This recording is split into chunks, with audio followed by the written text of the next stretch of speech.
The Pat McAfee Show. There'll be no rules for our guests, for us, for the things we can talk about. Yes, speaking his mind. I've never had a problem expressing my opinions or my thoughts or anything like that. While being relatable. I haven't had that manufactured fake-ass celebrity that a lot of people have whenever they go on those big networks. I've had a chance to really build my crew, build my following, build my audience. And ridiculous. What am I supposed to do? So I'm supposed to look at something that I can definitely afford and say, nah. Is that what I'm supposed to do?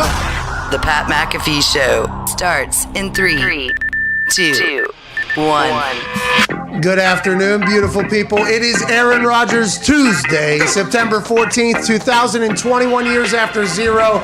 Today's show should be above average.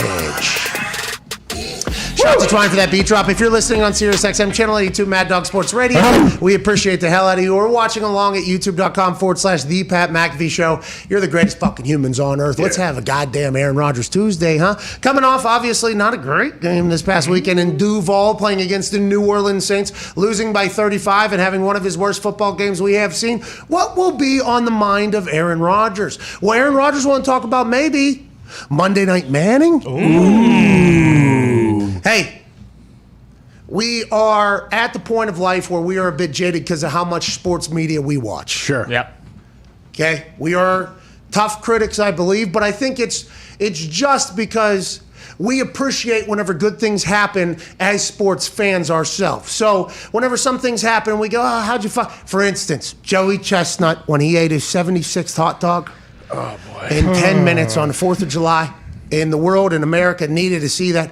Obviously, the production froze and everything like that. And we're like, hey, listen, ESPN, we understand you're the worldwide leader. You have the rights to everything. You got Disney's bank behind you. We appreciate what you have done, not only now for sports, but for our entire lives. But there are some things that need to be tightened the fuck up, we think, during some of the coverages, right? Yeah, for sure. They got it right with this Monday Night Manning. And I don't know whose idea it was. I don't know if Omaha Productions is the one that pitched this idea to ESPN. They had to greenlight it, so that is still a massively good decision. That a lot of things get said no. Whoever's idea this was, however they ran it, absolutely unbelievable. There was one person that tweeted me the gif of Kurt Angle with, it was like a beer hose, but he had milk shooting out of it from back in the Attitude Era WWE when he and Stone Cold Steve Austin were going at it or whatever. It felt like it was football information coming out of a fire hose, and you were literally just sitting there taking it all in going, holy shit, I knew nothing about football, I realized.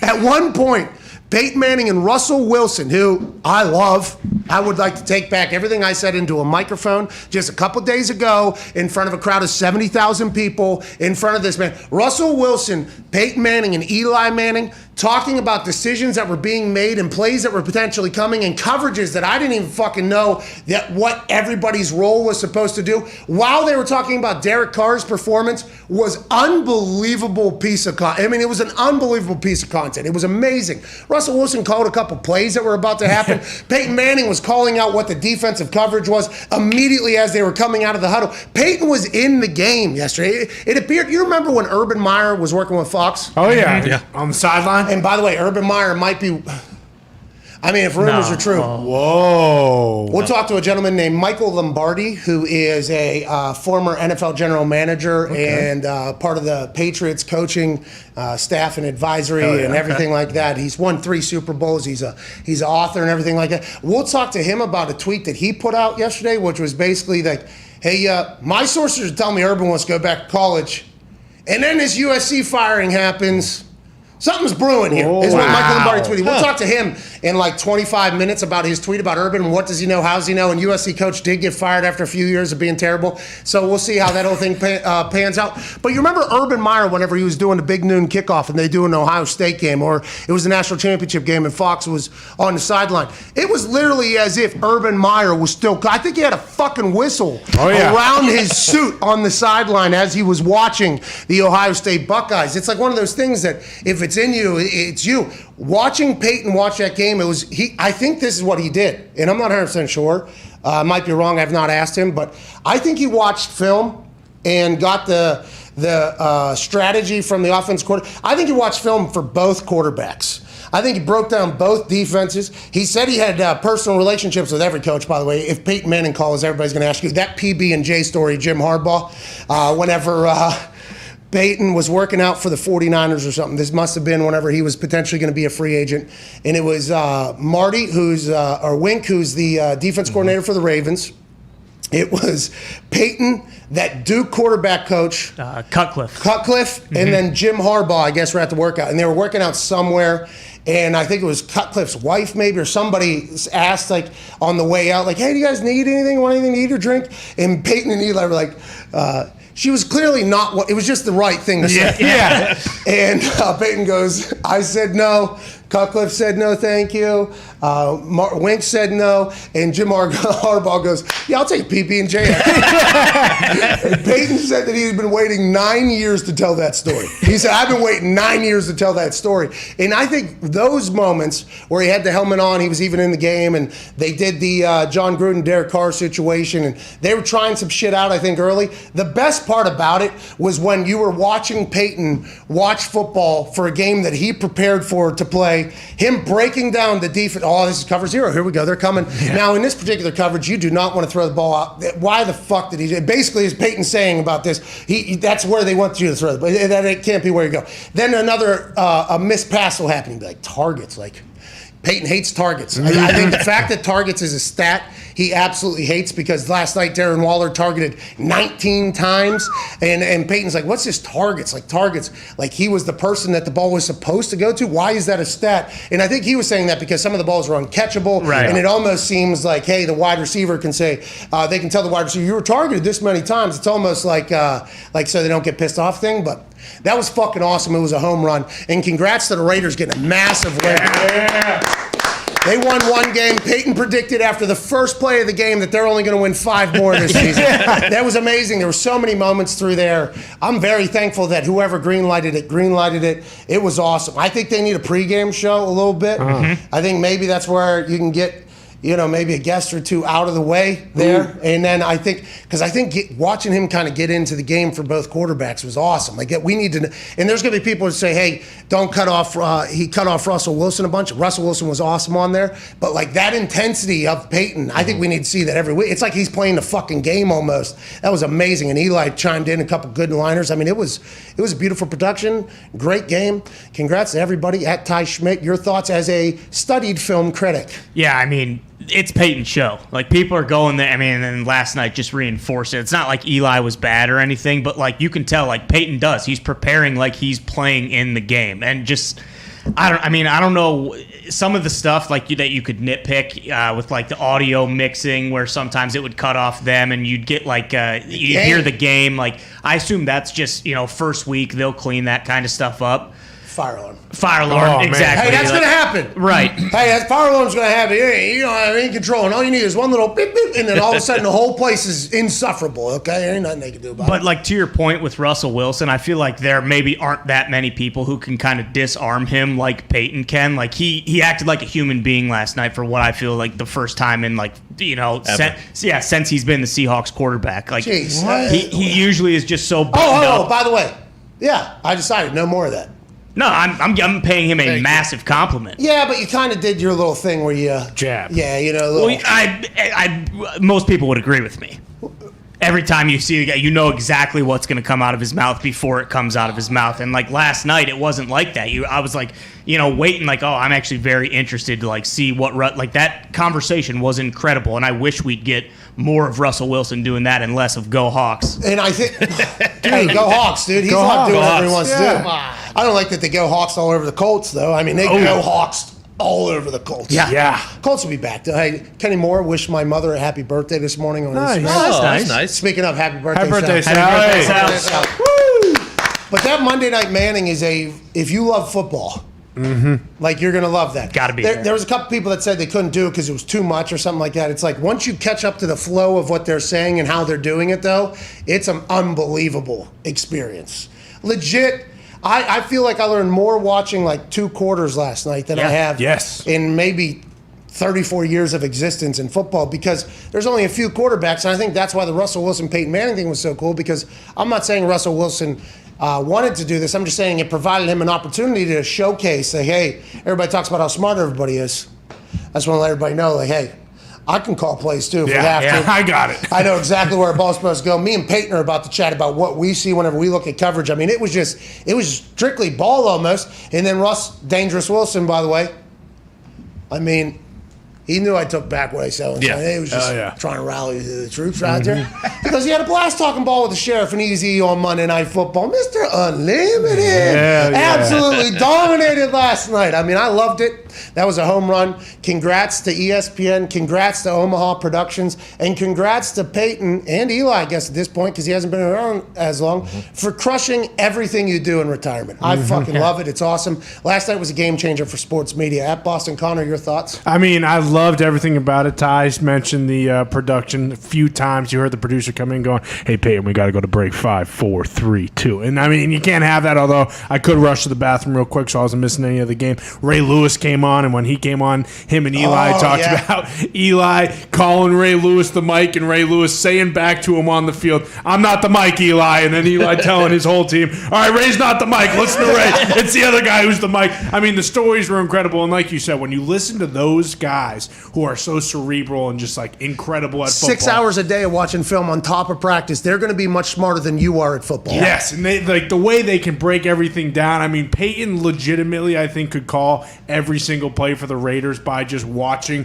what formation the defense was in. It was incredible to watch. I loved it. I feel very, very, very bad for Steve Levy and the boys on ESPN because the ratings come out at 4 o'clock, I believe. I'm just going to tell you now, they got slaughtered. No. They got absolutely murdered. Listen, I'm remember, sorry. we thought this about, I think it was on ABC as well last night, right? Yeah. I think it was on ABC as well. So ABC is on. Ratings will be massive. Ratings will be massive for that. Just like, remember, we thought the Nickelodeon one was going to be much higher than it was, and we thought, maybe, is CBS lying about what the Nickelodeon did? Because our entire world, last night, my entire world was watching the Manning one, except for Mitt. Right. True. I had no idea that Mitt was literally the only person that I have ever encountered, I think, in the history of my life that watched the regular Monday Night Football. He's the doofus. And I like Steve Levy, okay? I love Louis Riddick. I love Greasy over there. And good. so I love the everybody over there as human. I do. I enjoy the hell out of them. But you're not... Nick, stop looking at me like that, dude. Come on, Nick. You can't be staring over Ty's shoulder. Your eyes that large. What is your issue? What did I... Who? I love Greasy. I love I do. I never met Greasy as a human, but I would assume I would enjoy him. Louis Riddick has always been cool to me. Steve Levy's always been cool to me. That's what I'm saying here, okay? Like, they've always been very nice.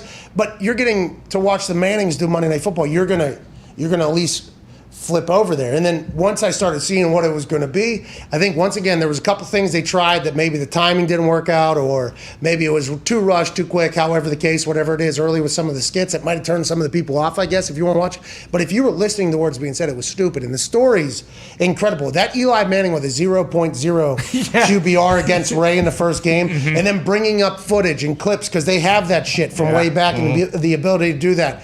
Absolutely incredible. There's a couple follow-up great stories to the interactions that you just referenced right there. So obviously, Ray told Eli his rookie year in a couple games that Ray was not the mic. Okay, so Eli looks at 52's the mic. And Ray, Eli, I ain't the mic. And Eli would go, all right, Ray. And then he would just point at somebody else. And that was it. And he ended up going 0.0, worst game he said he's ever had, probably. It was a nightmare, obviously. And Ray just laughing in his face on the Monday Night Manning thing is so funny. But I think there's a payback story that Peyton did not recall, but I think a lot of people know. There was a game, Colts versus Ravens, close to the end zone. We're driving in. We're in the red zone. And Peyton is literally telling Ray Lewis, you have 12 on the field. Ray, you have 12 on the field, Ray. Ray, you have 12 on the field. And Ray Lewis goes, starts looking around. Timeout. We did. Okay. And it's like that type of thing. I did not know that there's a mutual respect. Yeah. Ray was fucking with Eli, obviously. But I think the fact that Ray told Peyton, once I saw how much film you were studying, that changed the way I completely prepared. The respect level between, because they're competing against each other. Everybody tries to pin quarterbacks against quarterbacks. It's always normally Mike versus quarterback, unless you have savage safety or something, you get it. But normally it's Mike is calling plays on defensive side of the ball, making the shifts, making the motions, everything like that, reading audibly. Normally, this could be different now with different teams. And then you got the quarterback trying to do the same thing. And them pointing out, like, oh, Derek made an audible, and then the Ravens defense made an audible, and then they caught Derek Carr, all happening in 6 seconds, by the way. Yeah. Listening to Peyton be like, oh, Derek just saw this was cover zero, and then basically I think Peyton or Ray was like, Ravens knew that they audibled that, and they checked it as well, and then Derek had to roll out and throw it out of bounds. It was like, normally the analysis of that is, oh, they had everybody covered, this is the perfect coverage for this is a good call by whoever made it. Listening to them be like, no, Derek just made a check, and then immediately upon hearing that, the linebacker made a check and changed what they were, and it was like, you're seeing, they always talk about chess game between coordinators. And Peyton, I think, was always the guy that people considered as a coordinator, which they should have. But what we actually got to see in real time and get pointed out by two of the best to ever do it was like, no, there's a lot of shit happening very quickly that even though it's mic'd up, nobody fucking knows what's going on other than the people that are in there. That type of shit is what I live for. And I think that is why I just thoroughly enjoyed last night. It was a fucking home run. Well, that's also why we see why ESPN was like, hey, we'll give you $85 million to do Monday Night Football, because when he's on, it is can't miss TV. I mean, it's fucking awesome. Like, to Connor's point about feeling bad for the other booth, it's like, I mean, it's Monday Night Football. It's Monday Night Football. Like, hey, this is fucking Monday Night Football. If we can get the Mannings on there. And part of it too, like the game was great last night, so we got to who knows how much it'll change if it's a blowout or whatever. I mean, I feel like they'll loosen up and maybe tell some more stories, but they were both, I mean, they were invested in the game, and the game goes into overtime, and it was just a great night. It was awesome. I'm more worried about when the 7 games that they're not doing Monday Night Football having to go back, because they're not doing every single Monday Night Football game. No, I think this is business here. Like, hey, look what happens. I think they gave each other, and it was, I would assume it came from the Manning side in this negotiation. Yeah. I would assume they said, well, let's do a certain amount and have a mutual good faith conversation on whether or not, like we opt out, you opt out, or maybe we just make it 10 and then if we revisit it there for later. Because what's going to happen if this keeps steamrolling? Imagine what that check will be for. And I don't think I'm saying anything out of pocket here. The Mannings do the business. They do the fucking business. Yeah. They do the okay, good, let's make this work. Let's figure it out. They do a lot of that. So, I mean, that's well documented, that's public, that's everything. And there's a reason why, the Peytons Place now has an entire portfolio. Yeah. Okay. And I assume College Bowl will have another host, we assume, that will continue to be Omaha Productions. I assume there'll be more. They are going to build a fucking media empire. They're making Eli's places. Eli's getting his own. That's one of the part of the. Yeah, so there's also, I think Big Poppy's getting one. The only reason why I know this is because Omaha Productions tweeted me telling me this thing starts at 8:13 p.m. stat or whatever. They were. And I was like, because at 8 o'clock I go over there because on the guide it said Monday Night Manning. I go over there at 8 o'clock and it's, no offense, I love these guys. But it's Levy, Greasy, and Riddick on my screen. I'm like, what the fuck is this? Like, hey, by the way, Levy looks good. Oh, yeah. Levy looked good. I assume the open was good. But I'm like, am I missing? I thought I was missing something. They tweet, no, we're starting at 8:13. I go to their Twitter account. Their header or whatever is the Peyton's Place is like... Umbrella, basically. I think Abby Wambach is getting one. Oh, yeah. I think she has one. There's a couple others, I believe. So they're going to build it was streaming incredible. Service, pretty much. Yeah, and then for the game itself, I mean, fucking incredible game. Couldn't have asked for a better start. Free football, huh? Free football on Monday Night Football. I mean, there was a lot of things happening in that game last night. Darren Waller was getting a lot of looks, and John Gruden, when after the game was asked why he got so many 19 targets, which is a fascinating stat. Yeah. Now that Peyton has pointed out that, like, target, what does that even mean? Like, because there was one play where they actually overthrew Josh Jacobs and somebody else, and Peyton was laughing about the entire thing. And that immediately upon seeing that, he was, well, who was targeted there? Because it was who was targeted there, how was it targeted? I think that whole thing. But John Gruden came out and said, Darren Waller's the best football player I've ever seen. Or Darren Waller's the best football player I've ever seen. Watching him just run routes, he's so smooth, so silky. He's a rapper. His story is incredible. He's come on this show and crushed it. And it was his birthday. I'm incredibly happy for him. I'm happy for the Raiders, and I'm happy for my bet of the Raiders and the over. Hell yeah. Now, we do have a gambling show that happens from this office, and they happen to be the hottest gamblers on earth for the last 4 months or whatever. It's been unbelievable to watch. They've been giving out their picks publicly and still winning. That is against all gambling gods, basically. At some point, maybe the gambling gods will find out about this little show happening out here in the middle of nowhere, but hopefully not until at least the end of the season. Yeah. Yesterday, at Tone Diggs, who's the host of Hammer, Dahn, alongside at Bubba Gumpino, he was forced into giving a pick for last night's game. Oh. And I didn't know that was the type of fucking operation we're running. I thought the first Monday Night Football game, Monday Night Manning, I thought there was no reason we had to bully you into picking a loser last night. What's that all about, Tone Diggs? There's 5 things I care about in my life, Pat. Okay. Faith. What? Family. What? Football. What? My job. What? And my goddamn gambling record. Okay. Okay. Hell yeah. And I'm not going to put my record on the line for some Mickey Mouse Monday Night Football game. Whoa. That game, great game, exciting. There was 5 total fumbles, an interception. It went back and forth. Ravens were 81-0, up 14 points under Harbaugh. 81-1 now. Like, I'm not putting my fucking record, which is all I have in my life. Well, you have Besides faith. family. Beautiful wife, Tony. You got a beautiful family, Tony. That's family. Family's number 2, right there behind Jesus Christ. Behind Jesus. Thank you, Jesus. I'm not putting my record on the line for a game like last night where I had no idea what was going to happen.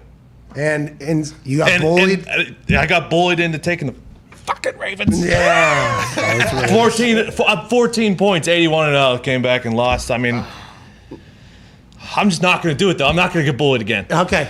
Fool me once, shame on you.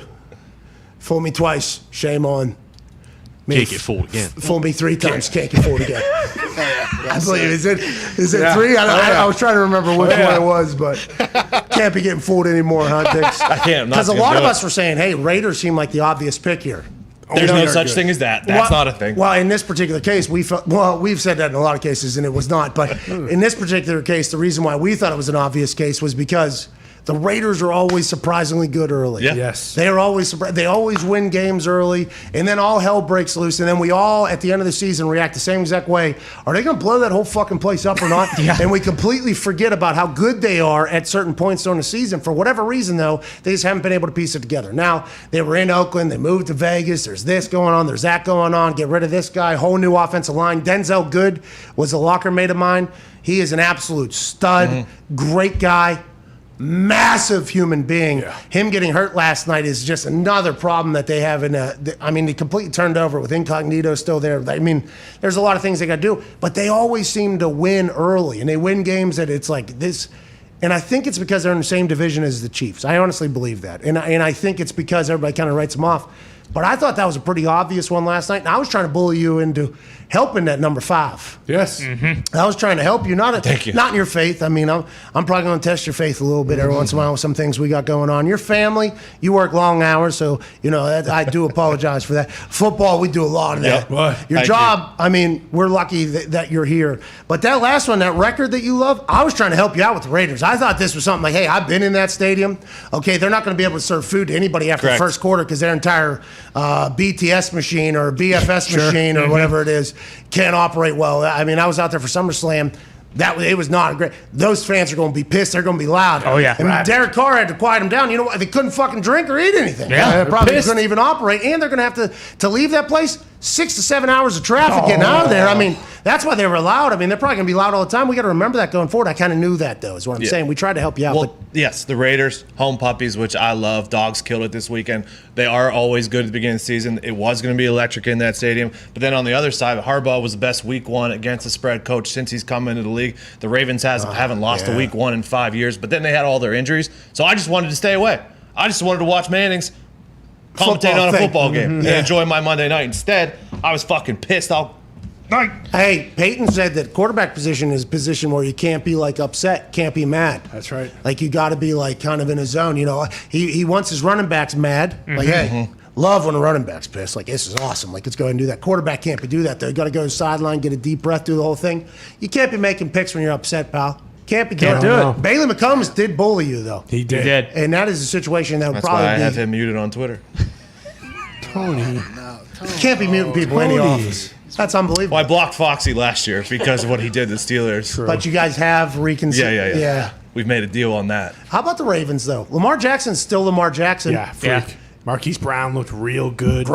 He had a couple great catches Yeah. there. That Kyler Murray-like play, the Madden-like play where he threw the touchdown there across the back, Lamar Jackson is absurd. I mean, that's literally the only way to describe. He's, at this age, still going, still faster and more athletic than everybody else on the field, it feels. Maybe not Max Crosby, though. Ooh, Oh, my burners. gosh. How about that? He looked great. He can move. A lot of tweets last night from Raiders fans saying, like, hey, is he not the perfect Raider, by the way, this guy? Like, a lot of people are saying, like, Al Davis would love this guy. So he's also sober, I believe, for a year. Darren Waller, he said, was inspiration to him. They're now teammates leading the way on both sides of the ball. Whenever he had to set an edge. And usually with Lamar Jackson, that's going to be impossible. But he flattened out and chased Lamar. That was incredible. He had a couple sacks off the hold. He goes straight to the bow and arrow. What is this thing? Quiver. The quiver. Yeah, he went to the quiver. Interesting about him, in 2019, they had the 4th overall draft pick. They drafted at the end. He was a healthy scratch last night. They drafted him in the 4th round. He's a captain. He's incredible. Like, that's awesome. Yeah, I'm so happy for him. He looks so fast. Yeah. Very good. And What's up, Foxy? How about them saying that halftime adjustments are all bullshit? What was that all about? Yeah, I love that. I loved hearing that, specifically because most people would think that Peyton would be like the biggest halftime adjuster of all time because that's like his thing. So for me, I never really knew what happened at halftime because kickers and punters, snappers, we go in, go to the bathroom if you got to go to the bathroom, grab like a protein bar or something like that, and then we're back out. So it's literally like I'm in the locker room for as long as I need to be because I'm trying to get back out on the field because there's a full field so I can actually hit some balls and see what the winds may be doing. How has it changed since the beginning of the game, which was 2.5 hours ago? So like I'm trying to get on the field. At halftime, though, I always knew the offense gathers in one, the defense gathers in the other. There's guys out in the middle, maybe getting an IV or whatever. But I never heard like full, like, hey, they're doing this, so we're going to start doing this and this entire thing. So I never really knew, but I love that Peyton and Eli were like, there ain't enough fucking time. I mean, I guess we can change a couple plays, but to really change everything, I guess you would need a very extended Super Bowl like halftime, I guess. That was fascinating to hear, though. I mean, I made a lot of adjustments at halftime personally. I mean, that wind could be going complete opposite direction. Hey, by the way, Tom, we need to be fucking punting that way. Yeah. I found a jet stream. It's right up there. That is where we need to go or whatever. But I guess on offense and defense, not as much as we would think. What's that, Connor? well, with the Surface Pros now, aren't they kind of making adjustments like drive to drive because they can go back and look at what they're doing on each possession instead of, wait until halftime to make these adjustments? So did they give him money, you think? Hey, we got to get to a break. What are those things called? Surfaces? Yeah, Microsoft, they're a sponsor. Did they give Peyton money, you think? Oh, Peyton did, that's what the surfaces are for. And then he literally did, they're doing this, and then that's what it's for, and it was cut off half, and then he literally just like, had to have. it went back. Yeah. I was like, oh, Microsoft's smart. Yeah, right. Because that would be and then he had the Exos controller, and they weren't cutting to that sometimes. There were sometimes where he had the actual game instead of the replay. He was talking a couple times over the regular thing. He was doing a replay. They'll figure that all out. Right. Hopefully. I can't wait to watch. We got Michael Lombardi joining us on the other side, talking about the news he potentially heard from his sources in Columbus, Ohio. Is Urban Meyer going to USC? Wow. The internet streets were hot last night as soon as that guy was fired over there. We'll talk to Michael Lombardi, Lombo, Peyton on the other side of this break. This is the Pat McAfee Show on Aaron Rodgers, Tuesday, September 14th. We also have Matt Castle joining us. Let's go. Big time Tuesday. Be a friend, tell a friend. We'll see you in 4.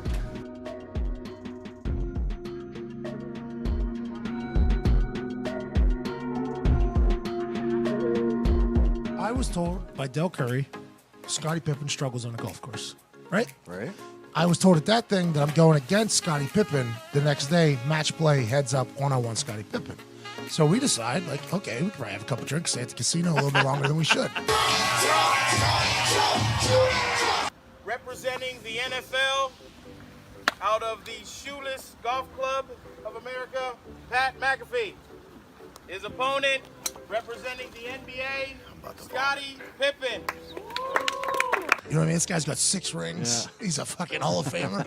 But today he's going to play against me. And then I start seeing Scotty hit some shots that are just like starting to come together. And I'm like, wait a fucking minute. I think I was lied to. We were lied to yesterday. We were told Scotty Pippen was a terrible golfer. Bro, he's Scotty fucking Pippen. Going in the back 9, I think I was down 1. Like, we were battling. But I started making putts. And Scotty Pippen went ahead and got real hot. I mean, real fucking hot. I was down 3 with 7 left.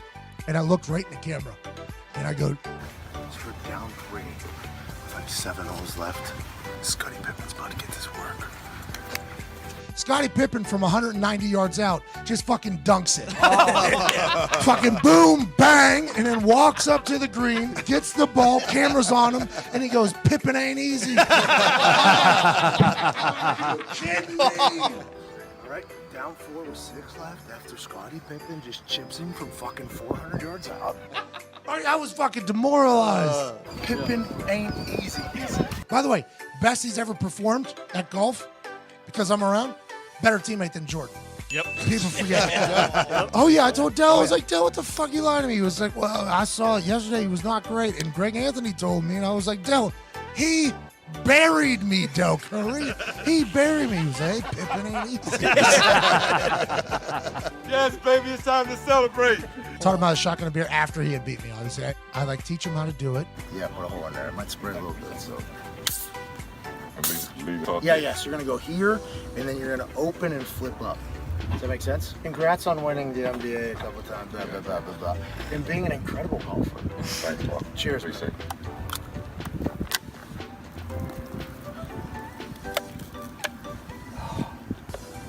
Hey. Hey. Damn. Okay, That's the Scotty. best Bud Light I ever had. Hey, there's no Scott King up here. You're right.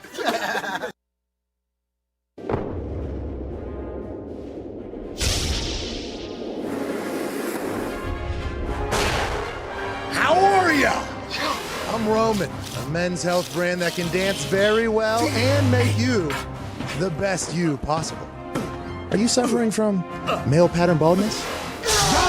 We got something for that. Herpes. See ya! Premature ejaculation? Gone! No more coming too quick. Allergies as well. And that's not all. We have clinically tested supplements for everything, including erectile dysfunction. Come on! Bye-bye! GetRoman.com/Pat. Be the best you possible.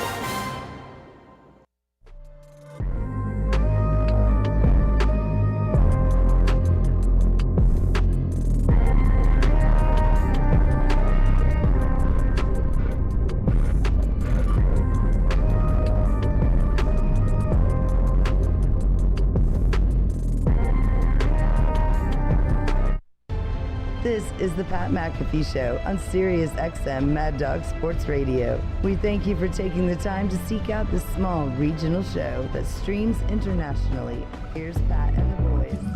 Welcome back to Aaron Rodgers Tuesday, September 14th here on the Pat McAfee Show.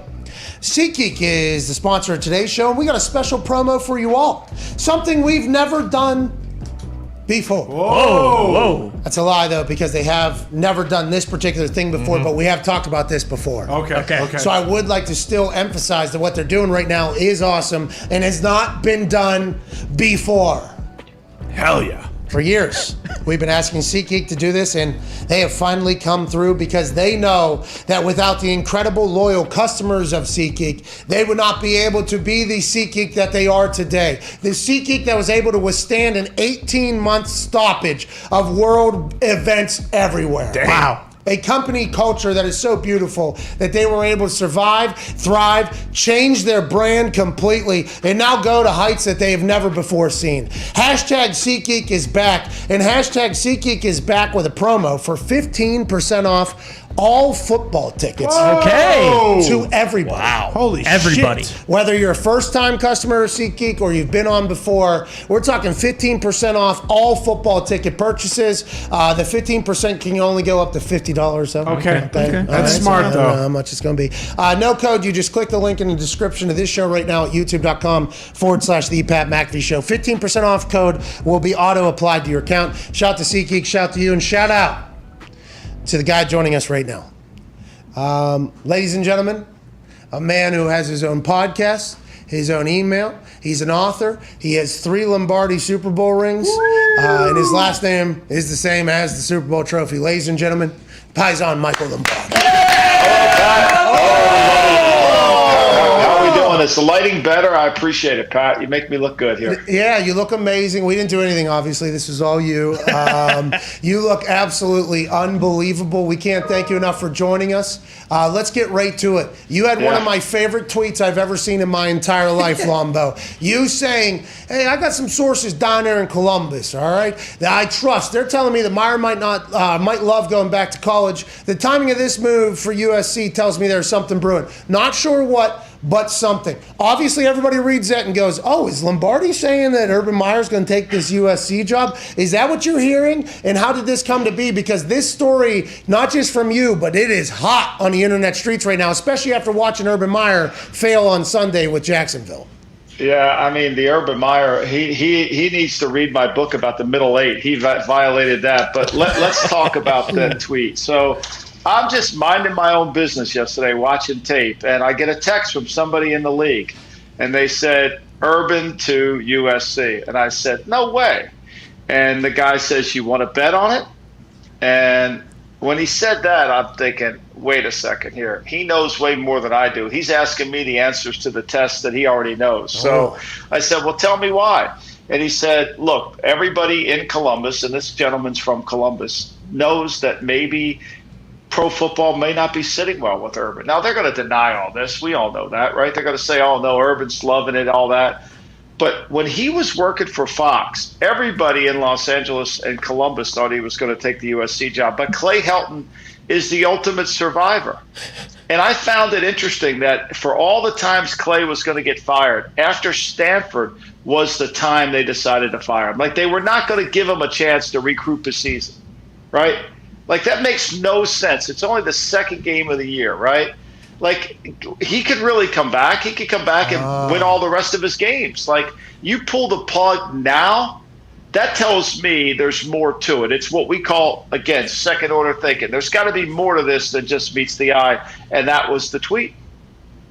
It was an incredible tweet. I mean, it set our office ablaze. Yeah. Because as soon as we're like, Lombo knows people. This isn't like Lombo's not just sending this out there to get clout. Like, this is not Lombardi. Like, oh, wait a minute. Here's a little piece of information I think the people will enjoy. If he was to leave Jacksonville after everything that has gone on down there between he and the Cons and him and Trevor Lawrence and everything like that, what do? They just act like the Urban Meyer era never existed? Do they clean house? Do they hire from within? What do you do there?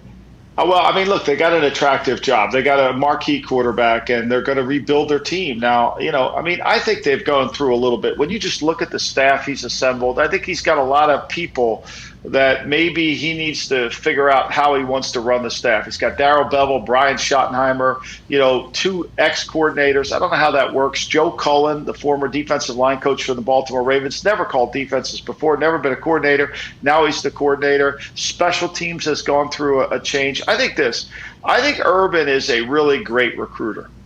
But when you enter the National Football League, you have to be a strategist. You've got to be somebody who understands the game all the way through. And it's no longer about recruiting. It's no longer about understanding we're going to just out-talent people. It's about outsmarting people. I mean, the perfect example was Sunday. He's down 20-7, Pat. He's down 20-7 with 59 seconds left to go. They send Trevor Lawrence out on the field. Houston has 3 timeouts. He calls 3 straight passes.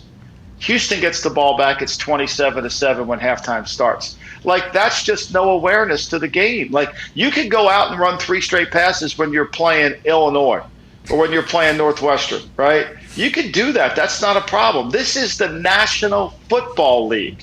right? You can't do that. You've got to be really smart about what you're doing. And I'm not saying Urban's not smart. I'm saying there's a learning curve. You've got to really understand it. It takes some time. It's just not, hey, baby, I'm showing up. I got this down cold. Don't worry. I was winning all these national championships. It's a hard league. Hey, it's the men's league, right? I think that's how we all have kind of viewed it. It's the all-star game of all-star games. And if you listen to the Manning broadcast last night, you could hear the brains that are in the NFL. And no, I don't want to say, once again, no offense to Urban Meyer. Okay, this is no offense to Urban Meyer. But in the NFL, all the smartest coaches are coaching there. Okay, now there's a lot of doofuses as well, but there's a lot, all the smartest coaches are, all the smartest players are playing there. So it's not just like, hey, our best players are going to win. You got some teams that aren't as talented that are much more intelligent and have better schemes. They're going to win some games over other people. I mean, it is a vastly different sport, college football and NFL football. I mean, those are two different sports. If Urban leaves after one fucking game, that would be so awesome. I would be so pumped up about it. A couple of the boys have some questions for you, Lombo. Go ahead, Ty. Yeah. Lombo, after the Packers game on Sunday, obviously everyone went crazy and said that Rodgers should have been there at camp. He wasn't prepared. You can't do what he did in the offseason and come out and perform like that. When you're looking at something like that, does that matter at all? I mean, or is that just the kind of thing where you just kind of say, okay, whatever, season starts next week, we're going to be fine? I mean, LaFleur was there the whole time. They're 1 for 10 on third down.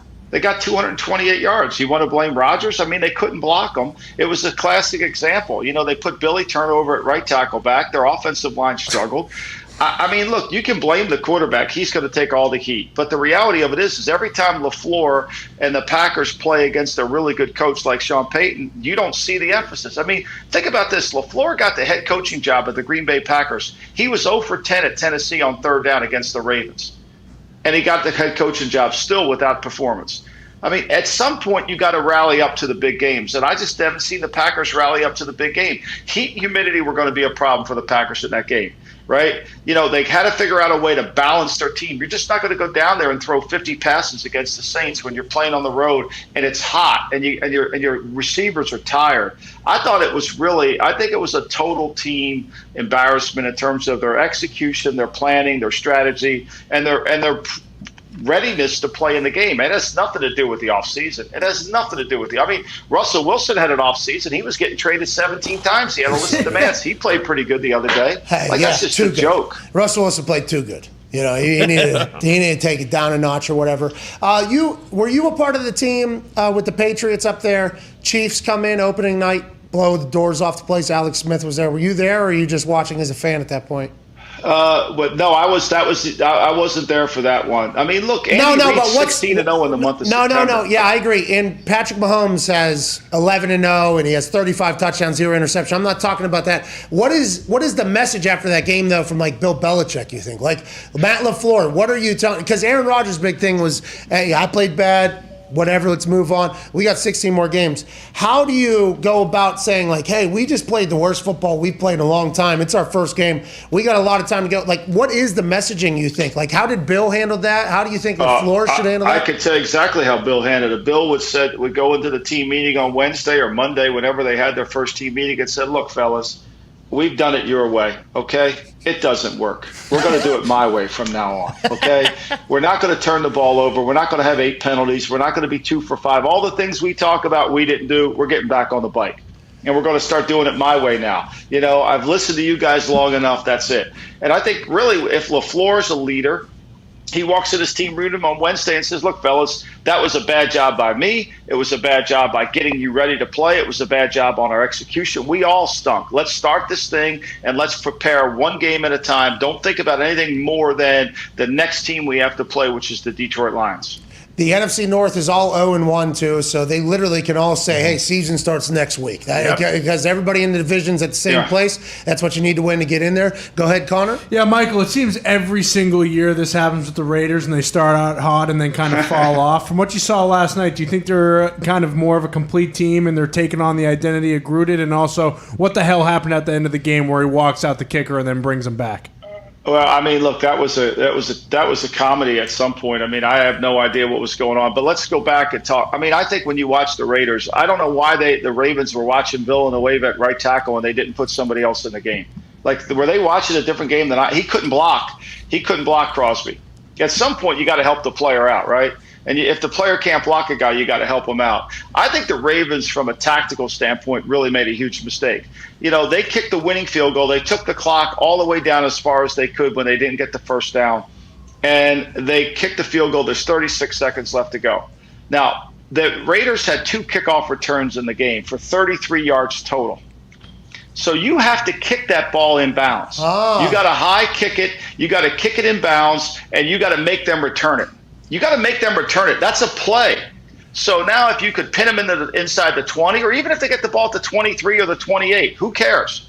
There's 29 seconds, maybe 30 seconds on the clock. You just let that thing slip away. They let the ball go through, and now they have the ball at the 25, and they got a chance. And I just think, to me, I think the Ravens got exhausted. I think the heat, the humidity, the whole essence of the game, they got tired. But the Raiders defense, I think when they play against a good passing game, they're going to have a lot of troubles because they're going to be able – you can protect against them, and then I think you're going to be able to throw. That Ravens passing game, to me, still needs a lot of work. Hey, just a quick follow-up about the kickoff thing with the time. That is a brilliant thought and brilliant take because you are wasting the clock away, and if it's 6 seconds, probably down to 30 or whatever. The only thing is, what, if they house call that, you're an idiot? Is that what everybody's saying? Right, but, look, they had 2 other returns, and for 2 other returns, they combined for 33 yards. And the Ravens have a great special teams. The Ravens have a great special teams. Look, guys, we're going to go cover this kick. We're going to pin their asses back. They're not going to come out. We're going to win the game right here. If I give you the ball at the 25 and you've got 36 seconds, right? If I were doing the TV game, I would say, okay, we're 6 plays, guys. We got 6 plays we got to defend. 36, 6 in the 30. Last time I checked, 6 in the 36 was 6, right? So you got 6 plays, all right? 2 of them are going to be spikes. So we're going to have to defend 4 plays here. So how are we going to do it? If I can cut down a play, that clock is meaningless. All that clock tells me is how many plays are left in the game. Okay, so, and by the way, for the Raiders, they got 2 massive legs kicking for them. Not that Tucker isn't. Tucker is a robot, a machine. Daniel Carlson, though, hits that 55-yarder to put that thing in there. If they back that thing up in there inside the 15 on that kickoff, that's a different game, right? Granted, the routes will be run different and everything like that, but he's got a massive leg. You make him have to hit from 60, though. That's a much different mental game. I think he still makes it, but there's a lot of that little shit that happens early in the season. You hope you get cleaned up late, but I'm impressed by that Raider squad finishing him off. Hey, this guy was bullied into making a bet last night. Yeah, I know you're not going to love this. Tone Diggs. He knows. He had to do it last year. He didn't love making picks on Mondays or Thursday all the time. He gets it. This upcoming weekend, Bengals, Bears, Rams, Colts, Broncos, Jags, Vikings, Cards, Titans, Seahawks, Chiefs, Ravens. These are all matchups of teams that looked good versus teams that did not look good. How do we go about in a mindset at looking at week 2 as far as looking at some of these games where one of the teams did not look good versus one of them did? I think you have to really watch the tape. I think you can watch the Atlanta-Philly tape. Everybody's going to say Atlanta was terrible. They were bad. Atlanta drives the ball to the opening kickoff down the field. They stumble in the red zone. The next drive, they get too many penalties, and then they fall apart in the second half. They really did. It was a 7-6 game that kind of got away from them. Their penalties, their mistakes. They weren't as bad as that score, right? So you've got to balance that. Like Cincinnati wins the game. Joe Burrow, I'm watching the tape right now. Joe Burrow had a fight for his life. He was getting run around. He got sacked. You got to take the games and divorce yourself from the score, and say, okay, here's what really happened. Like the Washington football team. Everybody says, they're great on defense, Pat. They're great on defense. They're the most incredible defensive front we've ever seen in football. They gave up 73% of the third downs on Sunday. Ooh. They gave up 470-some yards. How are you a great defense when 73% of the third downs get converted? Well, how are you a great defense when, you give up 470 yards? You can't use those words. Well, so their fans were getting poop water raining on them. Their fans were getting poop water raining on them in the stadium. So maybe that rained on the entire place. How about, speaking of the Chargers and Washington game, how about that 5-minute drive at the end? Beautiful. 4-minute offense there to take care of that game. What the Chargers were able to do is whatever they want to do. That team looked unbelievable, I thought. It really did, and Washington didn't look like they were in great shape. They're coming back now on a short week. You got to worry about them. The Giants beat them twice last year. I will say this after the Monday night game. I don't know if either Raiders or the Ravens are going to be it's a little bit like Frazier and Ali in Manila. Either fight are going to be ready to fight the next fight. That's going to be a hard one. Yeah, especially after 5 quarters of football. Yeah. In the desert. Okay. Yeah. Raiders come to Heinz. Next week? Oh, yeah. That's a long road. But this is what the Raiders do, by the way. They'll win this game somehow. And not against. Yeah. I mean, Mike Tomlin's still coaching. Yeah. All right, ladies and gentlemen, we appreciate you so much, Lombo. Thanks for the insight. Thank you, Pat. Appreciate being back. Talk soon. Hey, well, maybe we'll talk soon. Maybe. Okay. Yeah. Ladies and gentlemen, Michael Lombardi. See ya. Yeah, maybe. Crushing film over there. Yeah. That's awesome. Yeah. I love that Daily Coach. Oh, yeah. That's a nice polo. There's good color on him. Yeah. He speaks so much like an Italian. Everybody wants to tell me. And You just got to watch the film. Okay. Okay. All right. All right. I got Not time. all of us were trained by Al Davis to watch the film, Lombo. Yeah, that is true. Like the ability to watch the film is much different than just watching film. Correct. I mean, there's people that can, just watch movies and not digest a single thing that happened. And then there's some people that can dissect the Starbucks cup that's on the table in the background. Yeah. I mean, there's two different ways of looking at things, I guess. We got Mitt, though, and we know Mitt's been in the lab. You guys watch highlights. I watched the film. See you at the window. Hell yeah. Hey, Mitt. Me and Mitt were right. Hey, he got me on Raiders the Raiders in the over last night, Mitt. I Saw him at the window. Saw him at the window. Saw you at the window, Mitt. That was awesome. I think there's a ridiculous thing coming to FanDuel Sportsbook on Thursday. Oh, Really? what's that? I don't know. I don't know if it's happening yet or not. This is one of those things I'm not supposed to do. Oh, true. Yeah. All right. Let's go to the phones. They'll find out soon enough. If it happens. Right. It's one of those things where, like yesterday, I was like, Patrick Cantley's on the show tomorrow. He's not. Right. He's not on the show. So I think this thing for Thursday, potential same thing. Okay, sure. Like, we don't know if it's 100% sure yet. And I don't think it's just like, hey, is he going to be available? And we tell you he is, and he's not actually. Like, this is like a tech thing, I think. You'll wait till they lock it in to really. Yeah. Don't want to count your chickens. Before They hatch. bingo. Well said. Because you start doing that, guess what? You're going to be out a fucking chicken or two, maybe. That's right. It's a bummer. And you don't know what's happening. Maybe some asshole walked by and said, I want scrambled eggs this morning, two of them. You take two of the chickens before they hatch, and guess what? All of a sudden, right there on there. Even a little piece of the shell was in there. So they're even picking at your chicken, trying to get the goddamn thing out there. Egg falls out. Over easy, too. Oh, man. That'll ruin it. Yeah, or, obviously coyote or wolf Right. comes in there. I mean, that's a problem. And that's why you just can't count. You just can't count them. Can't do it. Can't have any consistency in the counting of the eggs because you have no idea who's going to get hungry and want, a farmer's scramble. Yeah, that's one right. falls out of the So basket, breaks on the ground, then what? Yeah, then what? Then you get a magnifying glass, cook that thing up, add a little salt, and really take advantage of this thing because you're a farmer. Have to. Or are you scraping that thing into the bin because you're like, this is disgusting. It's all over goddamn barn. Can't waste When it. life gives you eggs. Scramble them bitches. With cheese. Yeah. Hell yeah. I don't know why any other option is available anywhere. How would you like your eggs, please? Scrambled with cheese on them. Boom. Thanks. I'm an over easy guy. Next, please. We just made fun of you. Yeah. What are you talking about? No Tony? way. You like the slime? Give me the yolk. Oh yeah, he put that on. Yolk's cool with me. English muffin. No, yolk's cool with me. You can get that at medium, though. Boys. The over easy is just too... Over easy, over medium. Okay. Maybe do a little. All right. Because over medium got introduced I don't like late. too slimy. I don't like too slimy either. Scramble. What's Yeah, a slimy. sunny side up? That's slimy.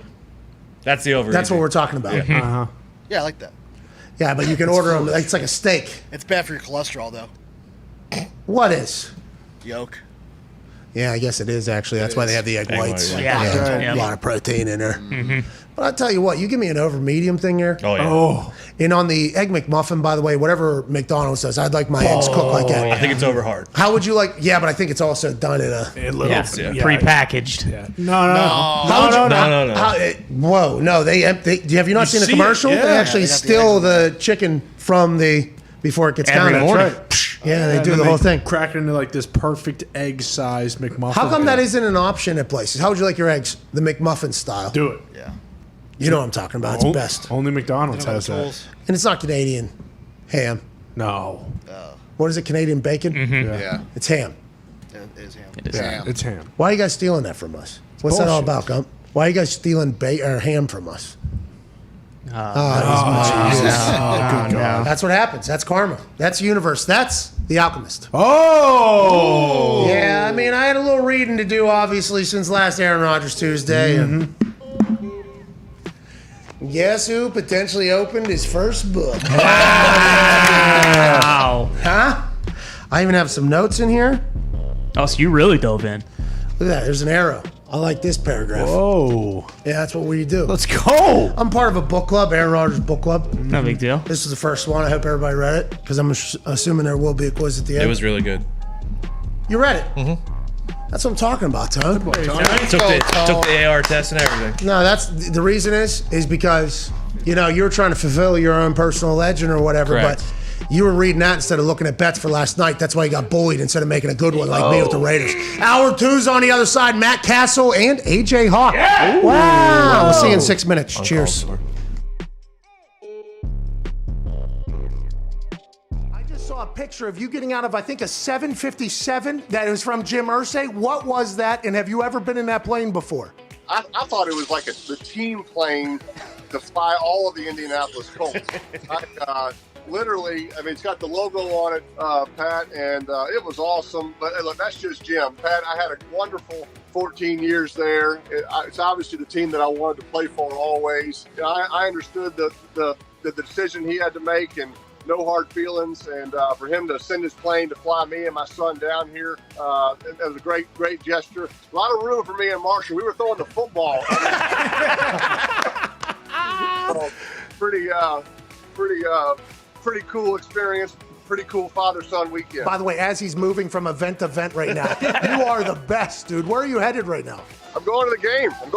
I got Lynch. I got Faneca. I got these guys in the background. Boys, congratulations. Yeah. Congratulations, boys. All right, Peyton. Oh, hey, there he is. Marshall, I hope you enjoyed that plane, pal. Hey, Peyton, last thing here. You talking to Tom Brady, you becoming friends with him. It was interesting to watch. Oh, yeah, take the photo. Take the photo.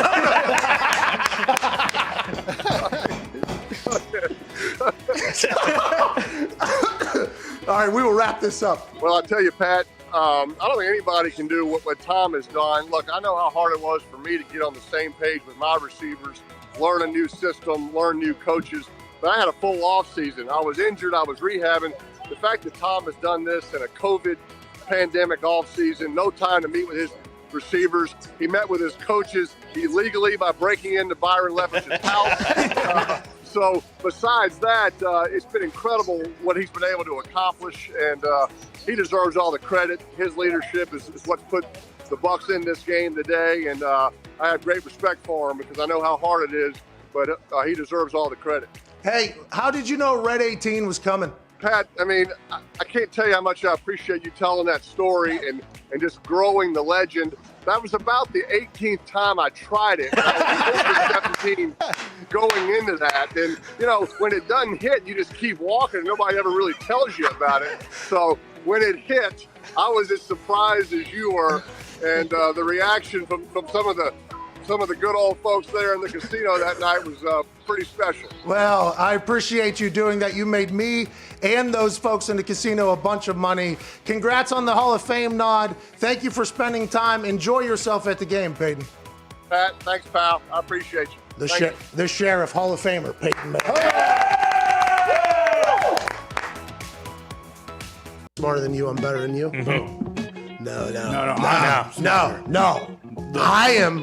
I'm a better person than you are. No. Yeah. I fed the birds this morning, so I'm a better person than you are. Yeah, but you don't care about, the ozone as much as I do. So do you even like to breathe? That means you don't even like the birds. You don't want the birds to be able to breathe or fly because you want the ozone to be ruined because you're a fucking asshole. Is that right? Then how come I rollerblade to the supermarket every Saturday and Sunday? Oh, did that make you feel good? Rollerblading, flattening the earth a little bit closer to the center so it can get hotter so then the heat comes from the ozone because you're pressing down the earth with your little rollerblades? Well, yeah, but I'm a better person than you are. No, because on Wednesdays I'm planting trees and I'm trying to bring the earth back to what it was. Oh, yeah, I'm sure you're cutting up other trees' roots, though. What a fucking asshole. You No, Why can't you just let earth be the way it's be? You got to take your shovel and dig into it? Wow. I'm a better person than you are. I know. I make my own manure. I make my own soil. I'm not chopping up any other roots. So you don't like cows. You don't like cows pooping. I hate farmers. Unbelievable. You hate farmers. Oh, you don't like the head of cows. You don't like burgers? Then how come I'm in the Farmers Association of America and I'm going to help? Oh, you're a lifetime member of the FFA. Hey, yeah, that's right. That's what I make.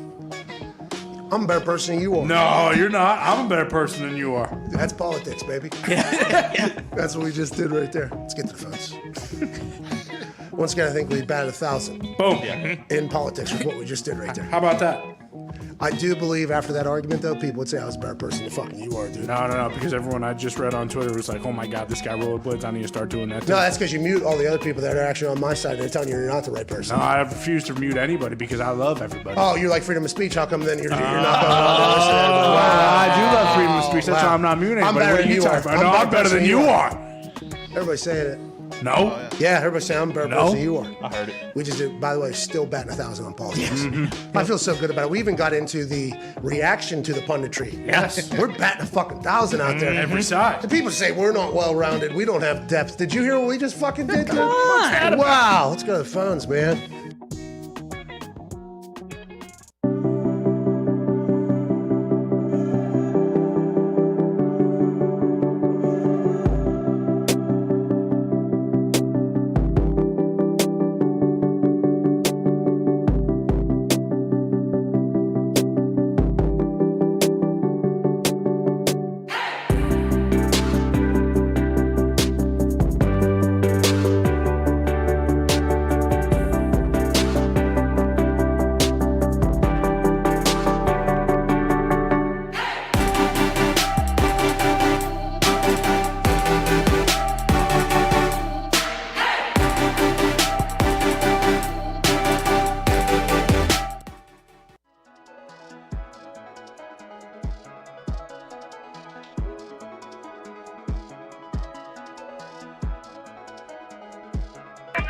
The Pat McAfee Show. There'll be no rules for our guests, for us, for the things we could talk about.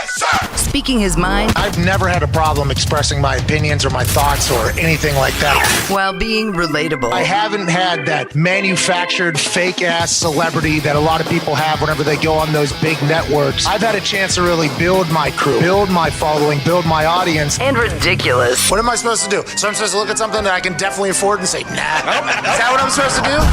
The Pat McAfee Show starts in 3, 2, 1. Welcome back to that show, Hour 2 on this Aaron Rodgers Tuesday, September 14th, 2021. We'll begin immediately following this beat drop from Twan.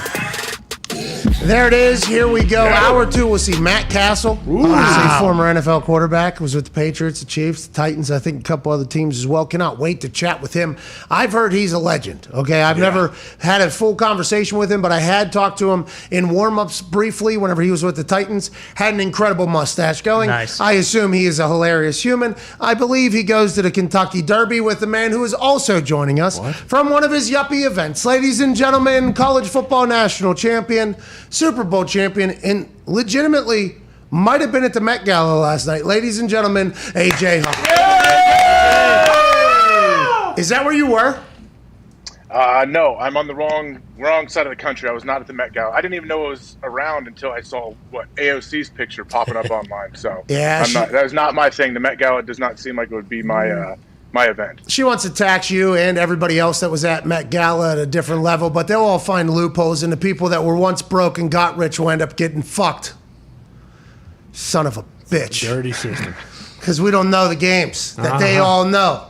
Everybody wants to tax. Hey, tax. All right, I'll pay my own fair share. But these motherfuckers saying take 90. You're not taking 90% from everybody. I know that. Yeah, I assume AOC was also just, backstage saying, yeah, you see my dress? I'm just fucking with you. I'm not going to tax any of you. Don't worry. I don't know. I've sacrificed a lot of my life to hopefully make it. And I do not love the thought. Take every fucking dollar that person has. It's like, all right, fuck off. What are we doing here? I thought we were all trying to get rich. Is that not what we're all trying to do here?